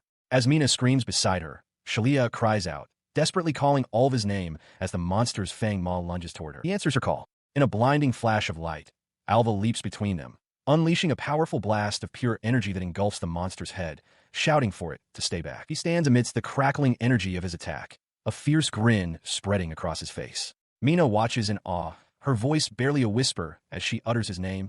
The immediate threat vanquished, the group gathers in a small clearing. Shalia urges Alva to get out of the forest quickly. Mina thanks him, though she seems hesitant, while the teacher lies injured on the ground. Shalia, however, kneels beside the injured teacher, her hands glowing with healing energy. She admits she is scared, but explains that with her power, she can help everyone. She declares her intention to stay behind. She looks up at Alva, pleading with him to save everyone else and expressing her complete faith in his strength. She realizes internally that this situation is far more absurd and unreasonable than any ruined flag she could have imagined. A confident smile spreads across his face. The thought of only saving himself is dismissed instantly. He knows how uncool that would be. Meanwhile, in another part of the woods, Elena Valsha engages a swarm of insectoid monsters. She shouts for Shalia to leave it to her and to be careful as her blade flashes through the attacking creatures. With a powerful swing, she creates a towering wall of fire, holding back a larger beast. She urgently yells for the other students to run while they have the chance. As the flames rage, Alva appears at her side, asking if she is all right. Elena, focused on the enemy, retorts that of course she is and tells him not to get cocky. He warns her not to be careless and thanks her for her help. He then explains that he is heading deeper into the forest, entrusting her with defending their current position. He tells her to be careful as well. With their plans set, he surges forward, becoming a streak of light that carves through the swarming monsters. To end this event, the boss must be defeated, and it resides in the deepest part of Nira Forest. However, the unusual variety of magical beasts is a growing cause for concern. He plunged deeper into the forest, his mind racing. According to the original game's tutorial, the boss should have been a simple slime monster, with only weak creatures appearing alongside it. But now, powerful monsters from the mid-game were mixed in. He wondered if the scenario had deviated from its original path, because his own actions were different. Suddenly, a fearsome beast emerged from the foliage, a three-headed magical creature, a chimera. The creature's lion head let out a deafening roar. Alva realized with a grim certainty that the boss itself had changed completely. He clenched his fists, recalling that he had struggled against this very monster in the game. It was far too powerful for a tutorial. Just then, a desperate cry for help pierced the air. The chimera turned its head toward the sound. A familiar voice called out to him, addressing him as Alcuin. The voice belonged to Alice, who greeted him with a cheerful wink. She playfully told him that this wasn't a situation where he should be the one asking for help. It was indeed Alice, one of the game's heroines and Yuri's childhood friend. She explained that she had gotten lost and ended up being captured by the beast. Seeing her in danger, Alva wasted no time. He launched himself forward, his fist glowing with power, and aimed a devastating punch directly at the chimera's goat head. The blow connected with tremendous force, creating a visible shockwave as the goat head was thrown back from the impact. But before he could react further, the lion head lunged forward and unleashed a torrent of fire. Alva stared in disbelief. His powerful attack had been completely ineffective. He plummeted from the sky, still wreathed in the chimera's flames. From her precarious position, Alice cried out in alarm, shouting that the chimera's weakness was changing. The creature possesses a unique and dangerous trait. It can shift its resistances. In one state, represented by its goat head, it is highly vulnerable to physical attacks, but resistant to magic. In its other state, represented by its lion head, the opposite is true. Alice, piecing it together, explained that because Alva had used lightning magic, the chimera was now in a state where magic was useless. The realization struck Alva with force. This was the very reason he had always struggled against this particular foe in the game. He recalled the game's mechanics. Victory required cooperation. One player, like Shalia, would attack with magic, while another, like Elena, would strike with a sword. Without a coordinated effort, the chimera was an insurmountable obstacle. Returning to the harsh reality of the battle, he found himself on the ground, surrounded by jagged shards of ice he had conjured to extinguish the fire. The monstrous chimera stood over him, ready to strike again. He quickly formulated a new plan. If magic was the issue, he would close the distance, dispel his own magical enhancements, and then rely on pure physical strength for a conventional attack. With a burst of speed, he shot forward, driving his fist squarely into the jaw of the chimera's lion head. The blow landed with a solid thud, but the beast didn't even flinch. It regarded him with disdain, thinking that such a simple punch was useless, and swatted him away with contemptuous ease. He crashed to the ground, a faint magical aura shimmering around him as he struggled to recover. The chimera, unimpressed, prepared to unleash another devastating assault. Crouching low, he acknowledged the futility of fighting barehanded. He hadn't brought any weapons. From above, the chimera's snake-like tail, still coiled around Alice, mockingly encouraged him to keep trying. Alice, struggling in its grasp, angrily told it to be quiet. He watched in horror as the chimera's snake tail coiled tightly around Alice, lifting her into the air. She cried out for help, her voice strained. As the serpent hissed menacingly, Alva could only shout her name in desperation. In a flash of steel, the serpentine tail was severed, its pieces falling away as Alice screamed, plummeting towards the ground. Before she could hit the earth, a newcomer lunged forward, catching her safely. The chimera, its goat head crying out in agony from the wound, stumbled back as Alva stared in disbelief. The rescuer stood firm, holding Alice securely in one arm, his bloodied sword held ready in the other. With a gasp of relief, she recognized him, calling out his name, Yuri's. She looked up at him, her expression filled with trust, and told him she knew he would come for her. He met her gaze with a gentle smile, confirming that of course he would. With Alice now safe behind him, he turned his full attention to the enraged chimera, which pawed the ground, its lion and goat heads roaring in unison. Without hesitation, he charged, his blade aimed directly at the beast's heart. His eyes narrowed with cold fury, a single thought hardening his resolve. He would never forgive anyone who harmed those he held dear. His strike landed with immense force, staggering the massive creature. Watching from the sidelines, Alva was struck by the hero's sheer power, a realization dawning as he noticed the sword Yuri's wielded. However, his follow-up attack glanced off the beast's hide with no effect. Alice shouted a warning that the chimera could change its weakness. Yuri's paused, realizing that while physical attacks had worked moments ago, they were now useless. This meant, Alva concluded, that the creature was now vulnerable to magic. He unleashed a blinding torrent of light, engulfing the area in a brilliant flash. The magical assault struck the chimera head-on, causing the beast to recoil and cry out in pain. Seizing the opportunity, Yuri's lunged forward, his blades a blur as he closed in on the staggered monster. He stood over the aftermath of the battle, admitting to himself that it was an opponent he would have much preferred to avoid. The white-haired mage approached him with a confident smile, offering his assistance to end the event quickly. Yuri's looked at him, a flicker of recognition in his eyes as he finally identified him. "You are Al," he stated, from a safe distance. Alice watched their newfound coordination with admiration. Facing the roaring chimera, Yuri's turns to his companion and asks for the strategy. The white-haired young man dismisses the formality, telling him to just call him Al. He presses for a plan, and Al states that there's only one thing to do. With a determined look, Yuri's acknowledges the simple command, and Al confirms, ready for action. They explode into motion. As Yuri swings his sword, Al surges forward, his body crackling with energy, roaring that he's going to blow the beast away. His fist, glowing with power, smashes directly into the chimera's face, forcing a pained roar from the creature. Al clicks his tongue in annoyance, realizing his magic has grown stronger yet again. While the monster is stunned, Yuri's vaults over its back, shouting for Al to keep it occupied. Mid-air, Al gives a sharp confirmation. From a distance, Alice watches their coordinated attack unfold. She marvels at their teamwork against such a fearsome opponent. She understands their synergy. Yuri's swordsmanship cannot be blocked by AL's magic, and AL's magic cannot be defended against with swordsmanship. Her analysis crystallizes as she looks at their determined faces, one crackling with raw power, the other focused with deadly intent. These two together are the strongest first-year combo. Yuri's stands over the fallen beast, his sword held high amidst the wreckage of their battle. He looks toward his partner, acknowledging AL's incredible talent. The ability to transform one's own body into lightning is a fearsome, high-level magic. As if to punctuate the thought, Al unleashes that very power, erupting in a blinding explosion of raw energy that tears the ground apart. His gaze was fixed on Yuri's. He acknowledged that the swordsman's speed and technique were formidable, a challenge he couldn't afford to lose to. As the three stood together in the aftermath, Alice threw her arms up in celebration, thanking Al profusely for her rescue. Yuri's bowed his head in gratitude as well, but Al waved it off, telling Yuri's there was no need for thanks. Yuri's then questioned how Al knew his name. Before he could answer, Alice chimed in, explaining that she knew of Al from watching him at the dueling grounds. Al seemed taken aback by her directness, which she mistook for suspicion. He noted internally that she seemed strong for a first year and that he should probably keep an eye on her. He then clarified their connection, revealing that he and Yuri's were from the same village and were, in fact, childhood friends. Yuri's confirmed it, adding that they grew up together.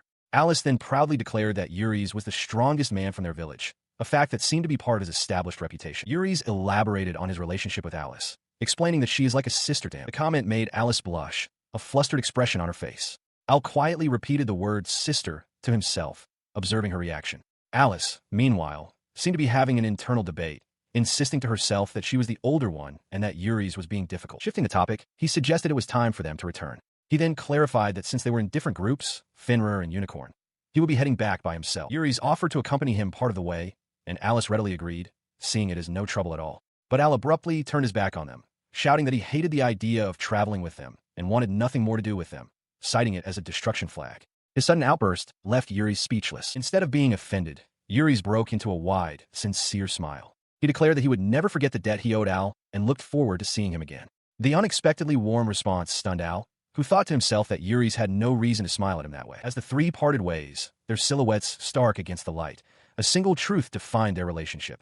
They were rivals, fated to one day kill each other. He wished aloud that Yuri's had been a more detestable person, believing it would have made their fated conflict easier. He stood over the massive, lifeless body of the chimera he had just slain, a hand resting on his head as he surveyed the quiet aftermath in the rocky clearing. His gaze swept across the desolate landscape, and he called out into the emptiness, asking if someone had been watching their battle. He knew it was useless for them to hide. A powerful aura flared around him as he explained that in his current state, he could sense their nearby presence like a tingling antenna. He demanded that they show themselves, wondering if they were an enemy.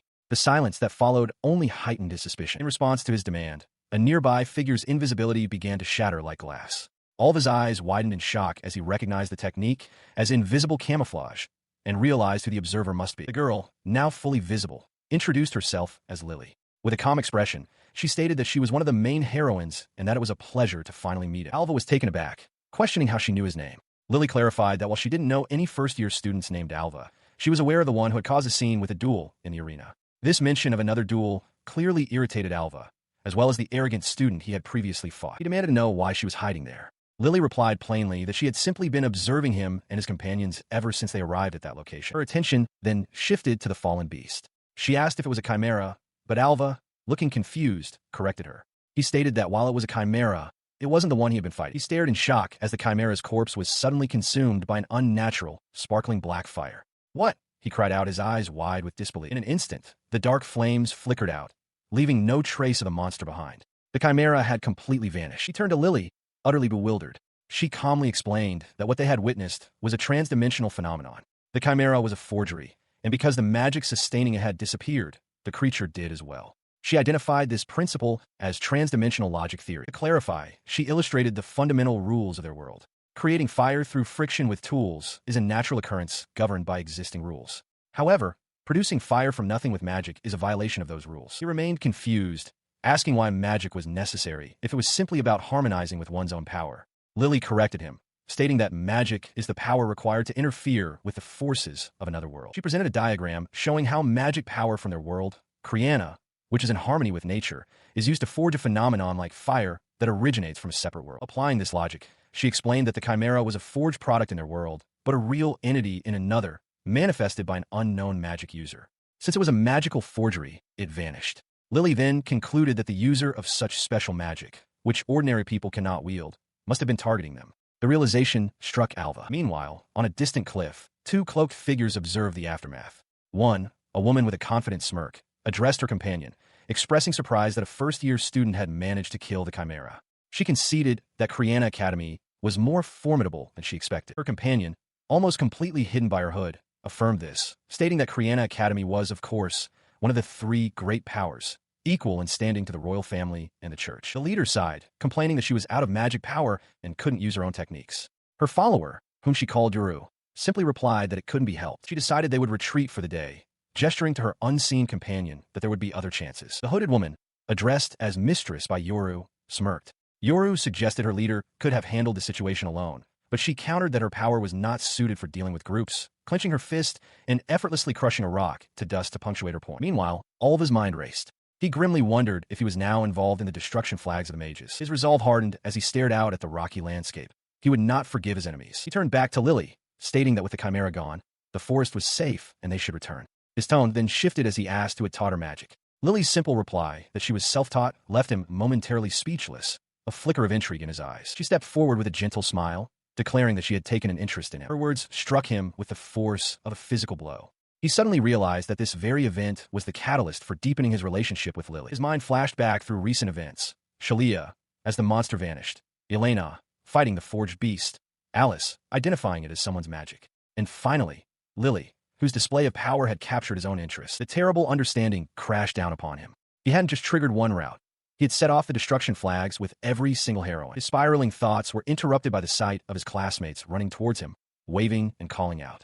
Seeing them all safe, a simple sense of relief washed over him. Inside a well-appointed office, the cat-like being, Tamakuro, delivers his report with a cheerful flourish.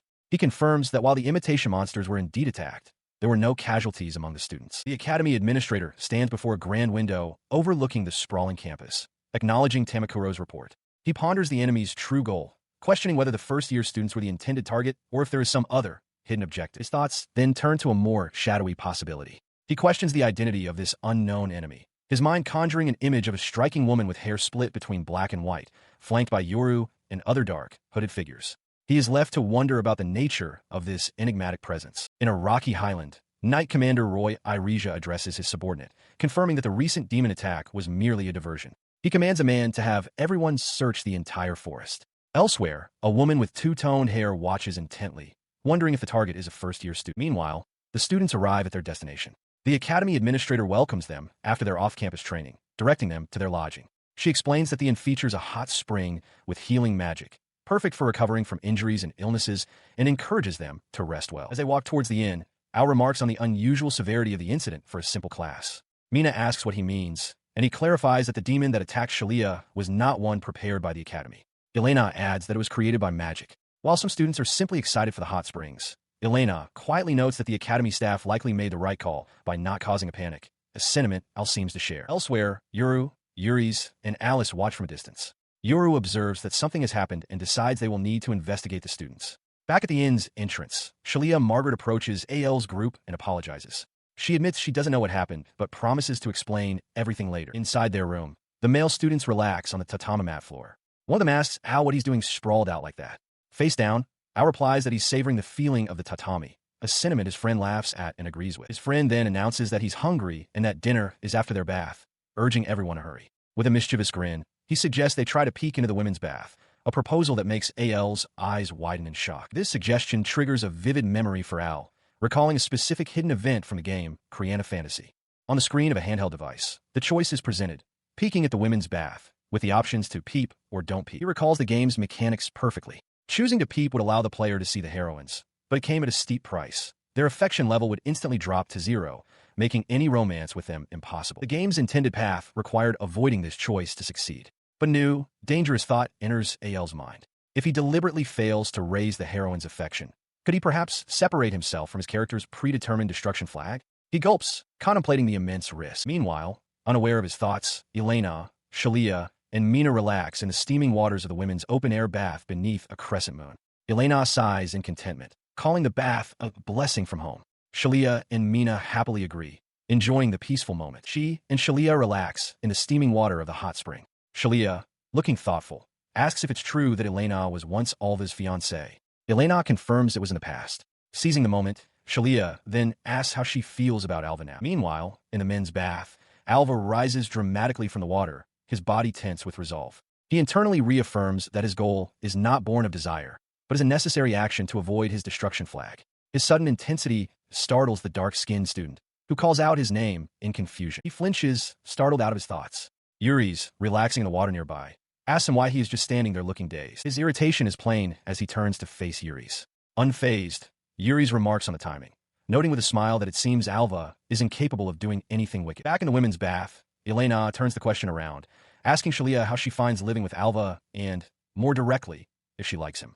Shalia is taken aback, stammering in surprise. She composes herself, a faint blush on her cheeks, and admits she feels the same.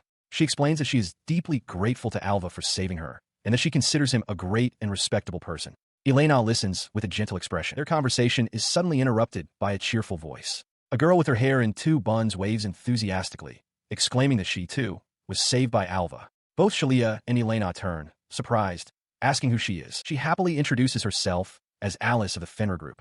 She then correctly identifies them as Shalia Margaret and Elena Valsha of the Sima group, and suggests they drop the formalities and just use their first names. Alice explains that Alva was the one who saved her from the Chimera. Shalia agrees, remarking on how strong he is. Alice adds that once the Chimera was defeated, all the other monsters simply vanish. Elena's expression turns serious as she deduces that someone must have been targeting the students with a manufactured monster. Shalia wonders aloud who could do such a frightening thing. Just then, Alice points out that Yuri's is staring intently at Shalia. Shalia looks over, confirming it, and wonders if he is the holy woman. She's suddenly grabbed from behind by Elena, who declares she can't hold back any longer. Caught completely off guard, Shalia lets out a startled cry. The playful assault continues as Elena, with a blissful expression, apologizes for touching the holy woman but admits her happiness. She then teases Shalia, calling her a strange girl and noting that she touched her chest anyway. Overwhelmed and flustered, Shalia can only shout her own name in protest. Their horseplay is abruptly interrupted by a piercing scream from the other side of the bamboo wall. The girls fall silent, startled by the sudden commotion, unaware that Alva is being electrocuted in the men's bath. Reacting to the scream, Elena immediately assumes the worst, shouting Alva's name and accusing him of being lecherous. Shalia, however, looks on with concern, while Alice simply wonders if he's all right. On the other side of the wall, he frantically tries to explain that it was a misunderstanding, cursing his own foolishness. His protests are cut short when the dark-skinned student, branding him an intruder, hurls a wooden bucket that smacks him directly in the face. The impact leaves him floating unconscious in the water, residual electricity arcing from his body and shocking the other students nearby. Yuri's watches the scene as the dark-skinned student laughs, remarking on the electrifying results of being struck by lightning in a hot spring. Later, under the crescent moon, he floats alone with a look of immense satisfaction, internally declaring the peeping event a resounding success. After the bath, the students gather together, now changed into yukatas. Elena apologizes for raising her voice earlier, but Alva dismisses her as a nuisance. Shalia then turns to him, asking what he is up to. Her question prompts Elena to point an accusing finger at Alva, calling him a pervert she despises for peeping and demanding he commits seppuku. Shalia attempts to mediate, expressing a strange happiness that Elena's affection has lowered, but still urging her to be calm. As Yuri's questions Shalia's odd comment, she begins to explain that the holy woman holds a special significance for her and the others. Continuing the explanation, Alice chimes in, telling Yuri's that the village where they were raised is a land steeped in the hero's legacy, dedicated to protecting the goddess of fate. She clarifies that because they received the goddess's teachings from childhood, the holy woman is an exceptionally important person to them. He is formally introduced to the group. Alice presents him as her childhood friend, Yuri's, and he greets everyone politely. Shalia and Elena introduce themselves in turn. Standing apart, Alva observes them, a thought solidifying in his mind. Yuri's is the true protagonist of this story. The girls immediately warm to him. Alice playfully drapes an arm over his shoulder, telling him to stop being so formal with the holy woman. Shalia agrees, and Elena adds with a smirk that she'll be the one to tease him. Alva watches their easy camaraderie from a distance, his expression sour, his irritation growing. Alva turns away abruptly, announcing that it's time for dinner and he's going on ahead. The others call out for him to wait, mentioning that they're also hungry and will join him, but he doesn't look back, his face a mask of displeasure. He walks away, his thoughts churning with resentment. He admits to himself that he's jealous of Yuri's, feeling pathetic. The realization is bitter. He is the villain, not the hero. Later, during their meal, the group enjoys a hearty spread. As they eat, Alva's mood seems to have improved. He brings up a new topic, asking if anyone has seen Mina. He recalls meeting her during the summer break and notes that as a first year, she should be participating in the current event. Elena's expression darkens at the question. She looks at Alva and Shalia, her voice low as she explains that she just heard the news from her father that morning. She tells them that Mina's parents, the heads of the Rupika family, were murdered. Elsewhere, in a quiet room, Mina kneels by her bed, her body racked with sobs. Her gaze falls upon a cherished memory on her nightstand, a framed photograph of herself as a happy child, flanked by her loving parents. The question echoes in her mind, full of anguish. Why? Why did this happen? Overwhelmed by grief, she collapses forward, tears streaming down her face as she sobs in her bed. A desperate plea escapes her lips, a cry into the silent night for someone to help her. Gathered together, Alva, Shalia, and Elena discuss the grim news.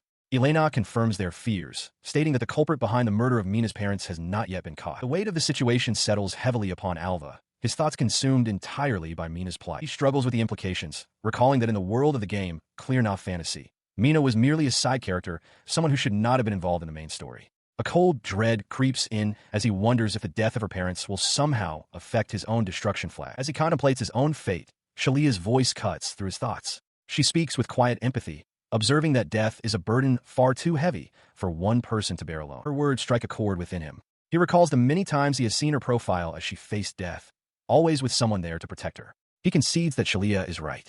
Forgetting the potential consequences for himself, he remembers his duty to Mina as a friend. A new resolve hardens his expression. He sits with unwavering focus, making a silent, powerful vow.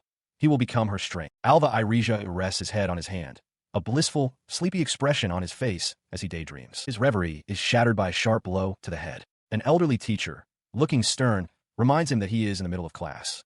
Nearby, Shalia Margaret watches the scene unfold with a startled gasp. At Kriana Fantasy Academy, the school year spans 12 months, mirroring the 4 distinct seasons of the real world: a vibrant spring, a warm summer, a crisp autumn, and a cold winter. Within this world, many paths are open to its inhabitants. One could become a renowned adventurer in the guild, a financial magnate in the city, a great sage seeking legendary magic, or a hero destined to unravel ancient mysteries. In the academy hallway, Yuri's, Alice, Shalia, and Elena walk together, greeting each other warmly.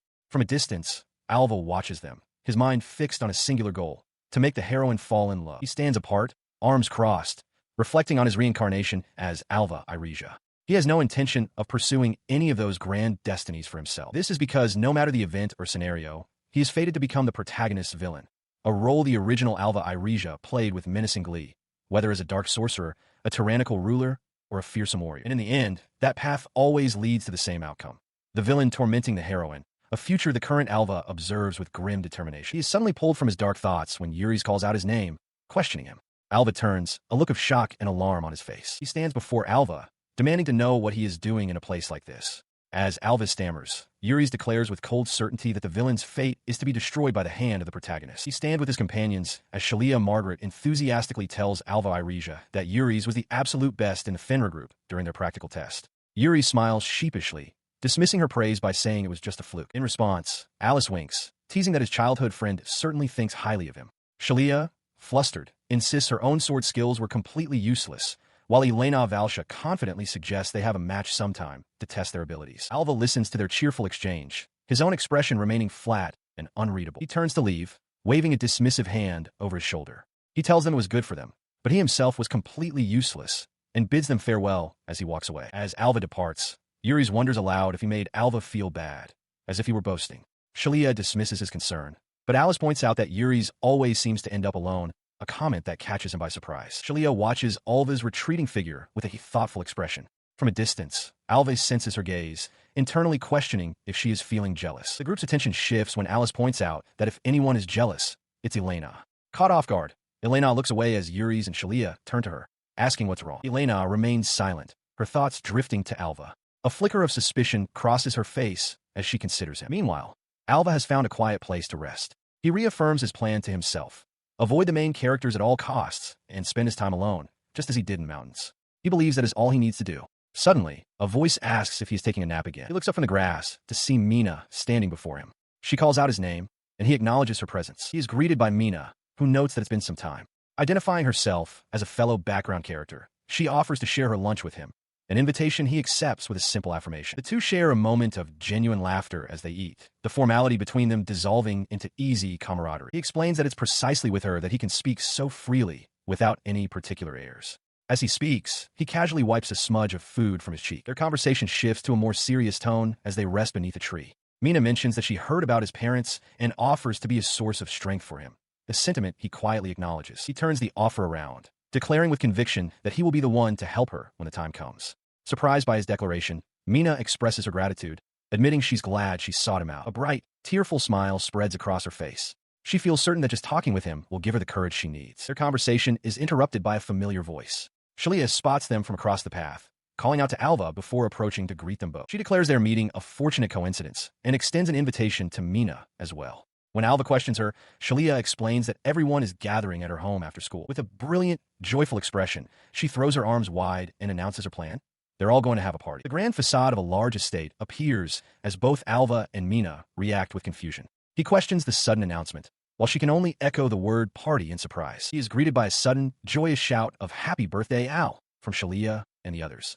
Confetti bursts from party poppers held by Mina, Yuri's, Elena, and Alice, all celebrating him. He stands there, stunned and sweating slightly, as the realization hits him. This is a birthday event. His mind flashes back to the game he once played, recalling the prompt that appeared on the screen at the very beginning. Please enter your birthday. An event would trigger on that specific day. In that world, the heroines with high affection would celebrate the protagonist. But the character he was reincarnated as, Alva Iresia, was always alone. Having been thrust into this life so suddenly, He had lived completely unaware of his own birthday. Back in the present, Shalia confirms his thoughts, stating that today, June 6th, is his birthday. She playfully chides him for being so reserved. Alva is mortified to learn this crucial piece of information about himself in front of everyone. Yuri's apologizes for not having a gift prepared. Elena insists that Alva should just be grateful they're celebrating with him, prompting Alice to tease her for being at Sundra, who secretly knew the date. Mina, meanwhile, feels that Alva is the one being put in an awkward position. Overwhelmed, Alva tries to speak up. Stepping forward, Mina formally introduces herself as part of the Holy Woman's group and thanks them for allowing her to join. Alice welcomes her warmly, declaring that it's more fun with everyone together, and Yuri agrees. Elena expresses her relief that Mina seems to be doing well.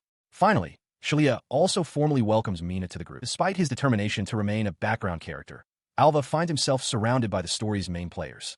His thoughts are interrupted when Shalia presents a large birthday cake, announcing that it's ready for him. The group gathers around, smiling. Shalia remarks that an event like this is a nice change of pace. Holding the cake out, she tells him to make a wish and blow out the candles. Alva looks at her, thinking that sometimes she truly seems like a goddess of fate before agreeing. He closes his eyes, making his one wish, to live peacefully, now and forever. But as he leans forward, Shalia suddenly shoves the cake directly into his face. The others look on in complete shock as Yuri smiles faintly. He laughed along with the others as the remnants of the birthday cake covered all of his face. Shalia and Mina giggled with delight, and even Alva himself, after a moment of surprise, licked the frosting from his lips with a grin, savoring the simple joy of the moment. As the celebration wound down, Yuri's announced that he and the others were heading back to the academy dorms. Elena confirmed she would go with them, while Alice waved a cheerful goodbye to Alva, Shalia, and Mina. With their friends gone, Alva offered to walk Mina home, and Shalia joined them. As they walked, his expression grew serious. He quietly warned Shalia to be careful, reminding her of the situation with her parents, a matter that must not be taken lightly. Mina observed their interaction and commented that Alva is kind to everyone. This seemed to fluster Shalia, who quickly insisted that she wasn't special to him in any way, a denial that caused Mina some surprise. Stopping before a building, Alva turned to Shalia, telling her it was time to go. She looked back at him, her expression unreadable. He explained that he couldn't let her go home by herself. After all, he was her bodyguard. At this, a strange, knowing smile spread across Shalia's face. Alva noticed it immediately, asking what was so funny, but she simply brushed it off. As they continued on their way, Mina cheerfully invited Shalia to visit her home anytime she liked. Shalia agreed, remarking that having her nearby would be reassuring. Shalia then told Mina that if she was ever in trouble, she should tell her, promising to help in any way she could. The offer struck Mina with unexpected force. Her eyes widened in shock as she stammered her own name, a reaction that caught all of his attention. Following Shalia's earnest promise, Mina's expression fell, her gaze dropping to the ground as a shadow of deep concern crossed her face. Their walk concluded before a massive, opulent mansion with a guarded gate. Mina announced that this was her home, thanking them both for their kindness. As she bid them farewell, Alva and Shalia could only stare, stunned by the revelation of her family's immense wealth. She seemed to want to say something more, but simply waved goodbye from the gates of her home. Alva and Shalia returned the gesture, turning to leave under the bright moon. As they walked, Alva told Shalia that if Mina ever needed anything, they should help her because they were friends. Shalia readily agreed. But then, all of his senses flared. He felt a suspicious presence lurking nearby, despite the bright night. Trying not to alarm Shalia, he casually cast a spell, declaring, "Light up." The spell erupted in a blinding flash of light, illuminating the entire street. Alva immediately leaped into a defensive stance, his body crackling with energy as he shouted into the empty space. "Who's there?" His eyes darted across the rooftops. He was certain he had felt someone watching them, but now, the presence was gone. Shalia looked around, confirming that she couldn't see anyone either. Elsewhere, a hooded figure with a sinister grin began to dissipate into particles of light. They were impressed that someone had noticed their invisible color ability. The figure mused that it must be because the boy was from Kriana Academy, just like Yuru's sister. The figure's face came into view, their tongue extended to reveal a strange symbol. They cackled, thinking that soon their demonic power would be fully formed. It was almost time for the god slaying. Their thoughts turned to their targets, Yuri's and his companions, Alva and Mina, and Shalia, dismissing them all as mere brats. With a sneer, the figure warned them to enjoy their youth while they still could. At Kriana Academy, a significant event was about to begin, the sports festival. Alva Irija watched with a determined expression as Shalia Margaret, representing the first-year Clara class, stood before the assembled students. With a raised arm, she delivered a spirited oath, pledging that they would all learn from their studies and compete with fairness and integrity. The setup reminded him of the game he once played. A choice screen materialized in his mind, asking which team to join for the competition. The options were Phoenix, Fenrir, and Unicorn, each offering different boosts to magic, physical strength, or a balance of both. He recalled that winning would increase the heroine's affection. He had chosen the Unicorn team, standing with his classmates. He listened to their cheers, but felt no desire to win. On the contrary, he was determined not to get too close to any destruction flags. Shalia and Elena were on his team, and he intended to avoid any major events. His teammates, however, were full of competitive spirit. Elena declared they would achieve absolute victory, and Shalia, thrilled about her first ever sports festival, eagerly agreed. Alva watched them, noting that the two seemed to be getting along well. His other classmates called out to him, urging him to get fired up for the competition. On another team, the members of Fenrir flexed with confidence. Alice pointed assertively, proclaiming that victory belonged to them and urging everyone not to lose. Beside her, Yuri stood with a determined grin, equally confident in their chances. Representing the Phoenix team was Mina. With a gentle smile, she politely addressed the other competitors, wishing them well and asking them to do their best. Her quiet demeanor stood in contrast to the boisterous energy of the other teams. Her rivals soon gathered. Alice shouted for Mina to give it her all, while Elena reminded her that as opponents, they must compete fairly. Mina simply nodded in agreement, her expression calm and focused. She quietly hoped to make good memories from the day's events. As she stood with her thoughts, Yuri's observed her team, remarking to Alva that everyone in Phoenix was a high magic user and shouldn't be underestimated. The others nearby silently agreed. Among them, another member of the Phoenix team, Lily, watched with a faint, curious smile. She mused to herself how interesting it was, wondering what kind of magic the others possessed. With a strange laugh, she turned and walked away. Yuri's watched her go, commenting to a sweating Alva that she was an odd girl and seemed to have taken an interest in him, which could spell future trouble. Just then, the cat referee, Tamakuro, took center stage, announcing that he would be overseeing the competition. He announces the first event for the first-year students, a physical strength competition where magic is strictly forbidden. At the starting line, Elena confidently declares she won't lose, while Alice offers words of encouragement to Shalia and Mina. Mina, in turn, promises to do her best. With a shout of ready, set, go, the race begins. The students surge forward as the crowd roars with encouragement, cheering for the Fenrir team to run fast. As the competition unfolds, Alva sits alone, far from the track. He decides to slack off, reasoning that it's more important to avoid triggering any destruction flags than it is to win. Down below, Elena frantically searches for him, wondering where he's gone. The cat referee announces the next event, the boulder roll. He explains that each team must use their collective magic to move a massive stone. On his signal, 3 enormous, enchanted boulders begin to rumble forward. While the teams struggle with the magical manipulation required for the event, Alva is spotted casually eating a meal, having altered the rolling stone's face. Elena fumes, wondering where he is, while Lily notes that Shalia is also absent. Undeterred, the cat referee announces the next event, a martial arts tournament. His voice booms, announcing the start of the team battle. Chambera. He instructs the students to charge forward without hesitation. Elena glares in Alva's direction, calling him an idiot. The students are assured that the weapons are merely soft magic wands, perfectly safe to be hit with, but Mina still expresses her unease with weaponry. The tournament descends into a chaotic free-for-all as students clash with their padded weapons across the arena. Amidst the chaos, 2 figures stand out, Yuri's and Elena, locked in a fierce and evenly matched duel. He grits his teeth, impressed by Elena's strength and the sheer pressure of her swordsmanship. She meets his intensity, admitting that while her technique is still unpolished, her innate talent more than makes up for it. Watching their clash from a distance, Alva recognizes the scene. He realizes that this duel between Elena and Yuri's is one of the original story's key events, meant to increase her affection for the hero. A sudden doubt crosses his mind. Is this truly the original timeline? He sat with his friends during lunch, lost in thought, replaying the events of the original game's story. In that timeline, the villainous Alva would try to win the heroine's affection, only to be thwarted by the hero, Yuri's.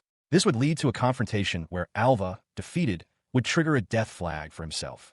But he was different. He resolved that he would never let Yuri's steal the heroine away. On the field, Elena rallied her teammate, Shalia. She announced that their team, Unicorn, was in last place. Shalia looked dismayed, but Elena encouraged her, explaining that the final event awarded double points, making a comeback entirely possible. While the other students prepared, Alva was found napping in the stands. From the arena floor, Alice spotted him and furiously shouted his name, calling him an idiot for sleeping at a time like this. The final event for the first-year students was announced, a boy-girl pair obstacle race. The rules were simple. The female partner would start, navigate an obstacle course, and then pass a baton to her male partner. He would then have to overcome his own set of obstacles to reach the goal, using all of his physical, magical, and martial skills. Down on the field, Shalia suddenly spotted Alva in the stands, calling out his name in surprise. Elena, noticing her distraction, urged her to go find him immediately. Alva, now awake, looked down with a puzzled expression. The other teams finalized their pairings. Alice confidently told Yuri's to leave the first leg to her for Team Fenrir. For Team Phoenix, Lily promised her partner, Mash, that she would do her best. Meanwhile, Alva had been dragged down to the track, where the cat referee scolded him for trying to skip the event. His friends watched from the stands, with Mina sighing that winning was now impossible. At the starting line, the female runners took their positions. Lily, Shalia, and Elena stood ready, batons in hand. The objective was clear: navigate the obstacles and deliver the baton to their male partners. With a signal from the cat referee, the race was set to begin. Across the field, the male partners, Yuri's, Alva, and Mash, waited at the exchange point. A diagram of the course showed two distinct obstacle zones, one for the women and one for the men, on the path to the goal. The cat referee's voice boomed, officially starting the obstacle race. With a loud bang, the race began. Lily, Shalia, and Elena surged forward. From the exchange zone, Yuri's watched Alice, noting her strong start. But just as the runners gained momentum, a massive magical barrier erupted from the ground directly in their path. The magical barrier was only the beginning. The ground itself twisted and broke apart as a swarm of shadowy tentacles and grasping hands burst forth, creating a terrifying, living obstacle. Shalia cried out in shock as the dark appendages writhed towards her and the other competitors. She finds herself swarmed by the grasping, shadowy hands, but remains resolute. Shalia identifies the creatures as mere imitations, declaring that the four elements that govern her path will bring her harmony and tranquility. Nearby, another competitor, Alice, is also caught crying out as she uses a magic hand spell to bind her own shadowy opponent. As she speaks, another student, Lily, demonstrates this principle. With a determined expression, she uses her own magic to carve a path forward, effortlessly manipulating elemental forces of water, earth, fire, and air to push back the encroaching darkness. Her display of skill impresses Yuri's, who remarks on her prowess. Alva, however, is less impressed, dismissing it as nothing special. The dark-skinned student beside them provides a more technical analysis, noting that every person is born with magical affinities and weaknesses. If Lily is skilled with water, he surmises she must be weak with fire. He is mistaken. Lily's true power lies in her ability to wield the four fundamental elements simultaneously, with no discernible weakness among them. Meanwhile, Alice refuses to be outdone. With a confident wink, she points a finger to the sky and loudly invokes a transformation spell. Beast change. In a puff of smoke, she transforms into a small, agile cat, leaving her baton and the grasping shadow hands behind. She deftly slips away from the obstacle. Her clever escape catches Alva's attention, who remarks that she is a tricky magic user. Yuri's agrees, musing that such a spell would have been useful against the Chimera. At the same time, Shalia prepares her own response to the shadows, clasping her hands and calling upon the goddess's divine protection to purify the evil before her. She unleashes a brilliant burst of holy light, completely eradicating the shadowy obstacles. Alva recognizes it as the magic of a holy woman. With the path cleared, the female runners reach the transition point and pass their batons. The male partners begin their leg of the race, only for the next set of obstacles to immediately activate. Before them, the ground trembles as a colossal iron golem materializes, its massive form towering over the student Mash. He freezes in terror, staring up at the mechanical behemoth. From the sidelines, Yuri's grimaces, acknowledging that this is a formidable obstacle indeed. Before the towering iron golem, Alice enthusiastically cheers for Yuri's to overcome the obstacle and pass the baton. The cat referee, Tamakuro, confirms the exchange, but the path forward seems impossible against such a colossal foe. Without a moment's hesitation, he bursts forward, baton in hand, kicking up dust with a startlingly fast start that even Tamakuro notes with surprise. Meanwhile, watching from the sidelines, Lily explains a complex magical concept to Alva, the heterodimensional phenomenon structural theory. She details how one can absorb energy from another dimension, using it to forge a powerful body. The amount of energy one can handle is dictated by their skill level. Alva listens intently, realizing that this overflowing energy is something that can be generated through magic. This very theory was being put into practice by Yuri's. Tamakuro observes that he is using a dangerous magic that consumes energy far beyond his skill level, yet he activates it with the smoothness of an advanced user. Yuri's body glows with power, his physical form visibly enhanced, much to the interest of the feline referee. His enhanced form allows him to effortlessly leap over the golem's sweeping attacks, rendering them completely ineffective. As Yuri's vaults over the obstacle, Alva recognizes the technique. It was the first bureau, ability up magic from a game, the very secret to the protagonist's strength. As he processes this, Shalia appears behind him, apologizing for being late. She's followed by Elena, who chides Alva for spacing out. She challenges him directly, demanding a serious race and warning that if he loses, she'll expose his true identity.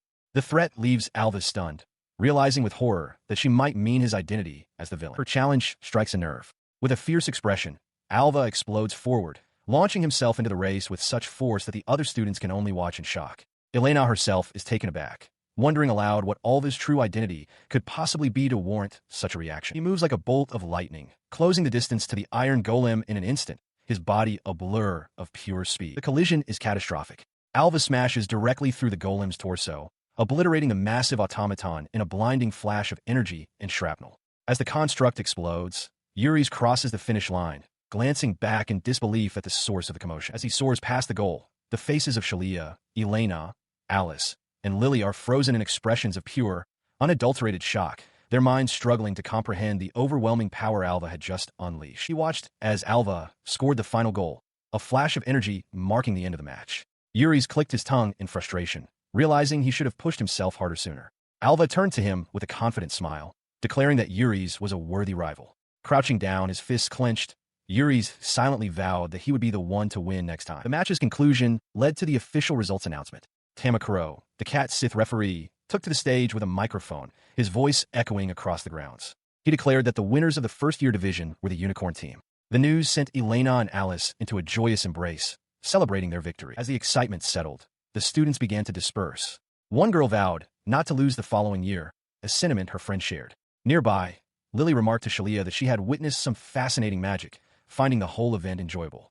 Shalia simply agreed. Standing alone, Alva reflected on the day, thinking it had been a good memory. He was unaware, however, that this very sports festival was the prelude to the next major incident. Elsewhere, in the shadows, a large hooded figure grinned, remarking that the festival had ended. A woman beside him, her face partially obscured by her own hood, corrected him sharply. She called him a fool, clarifying that the true festival was only now about to begin, and addressed him as Yoru's brother. She stepped forward, revealing herself as the leader of a sinister-looking group cloaked in darkness.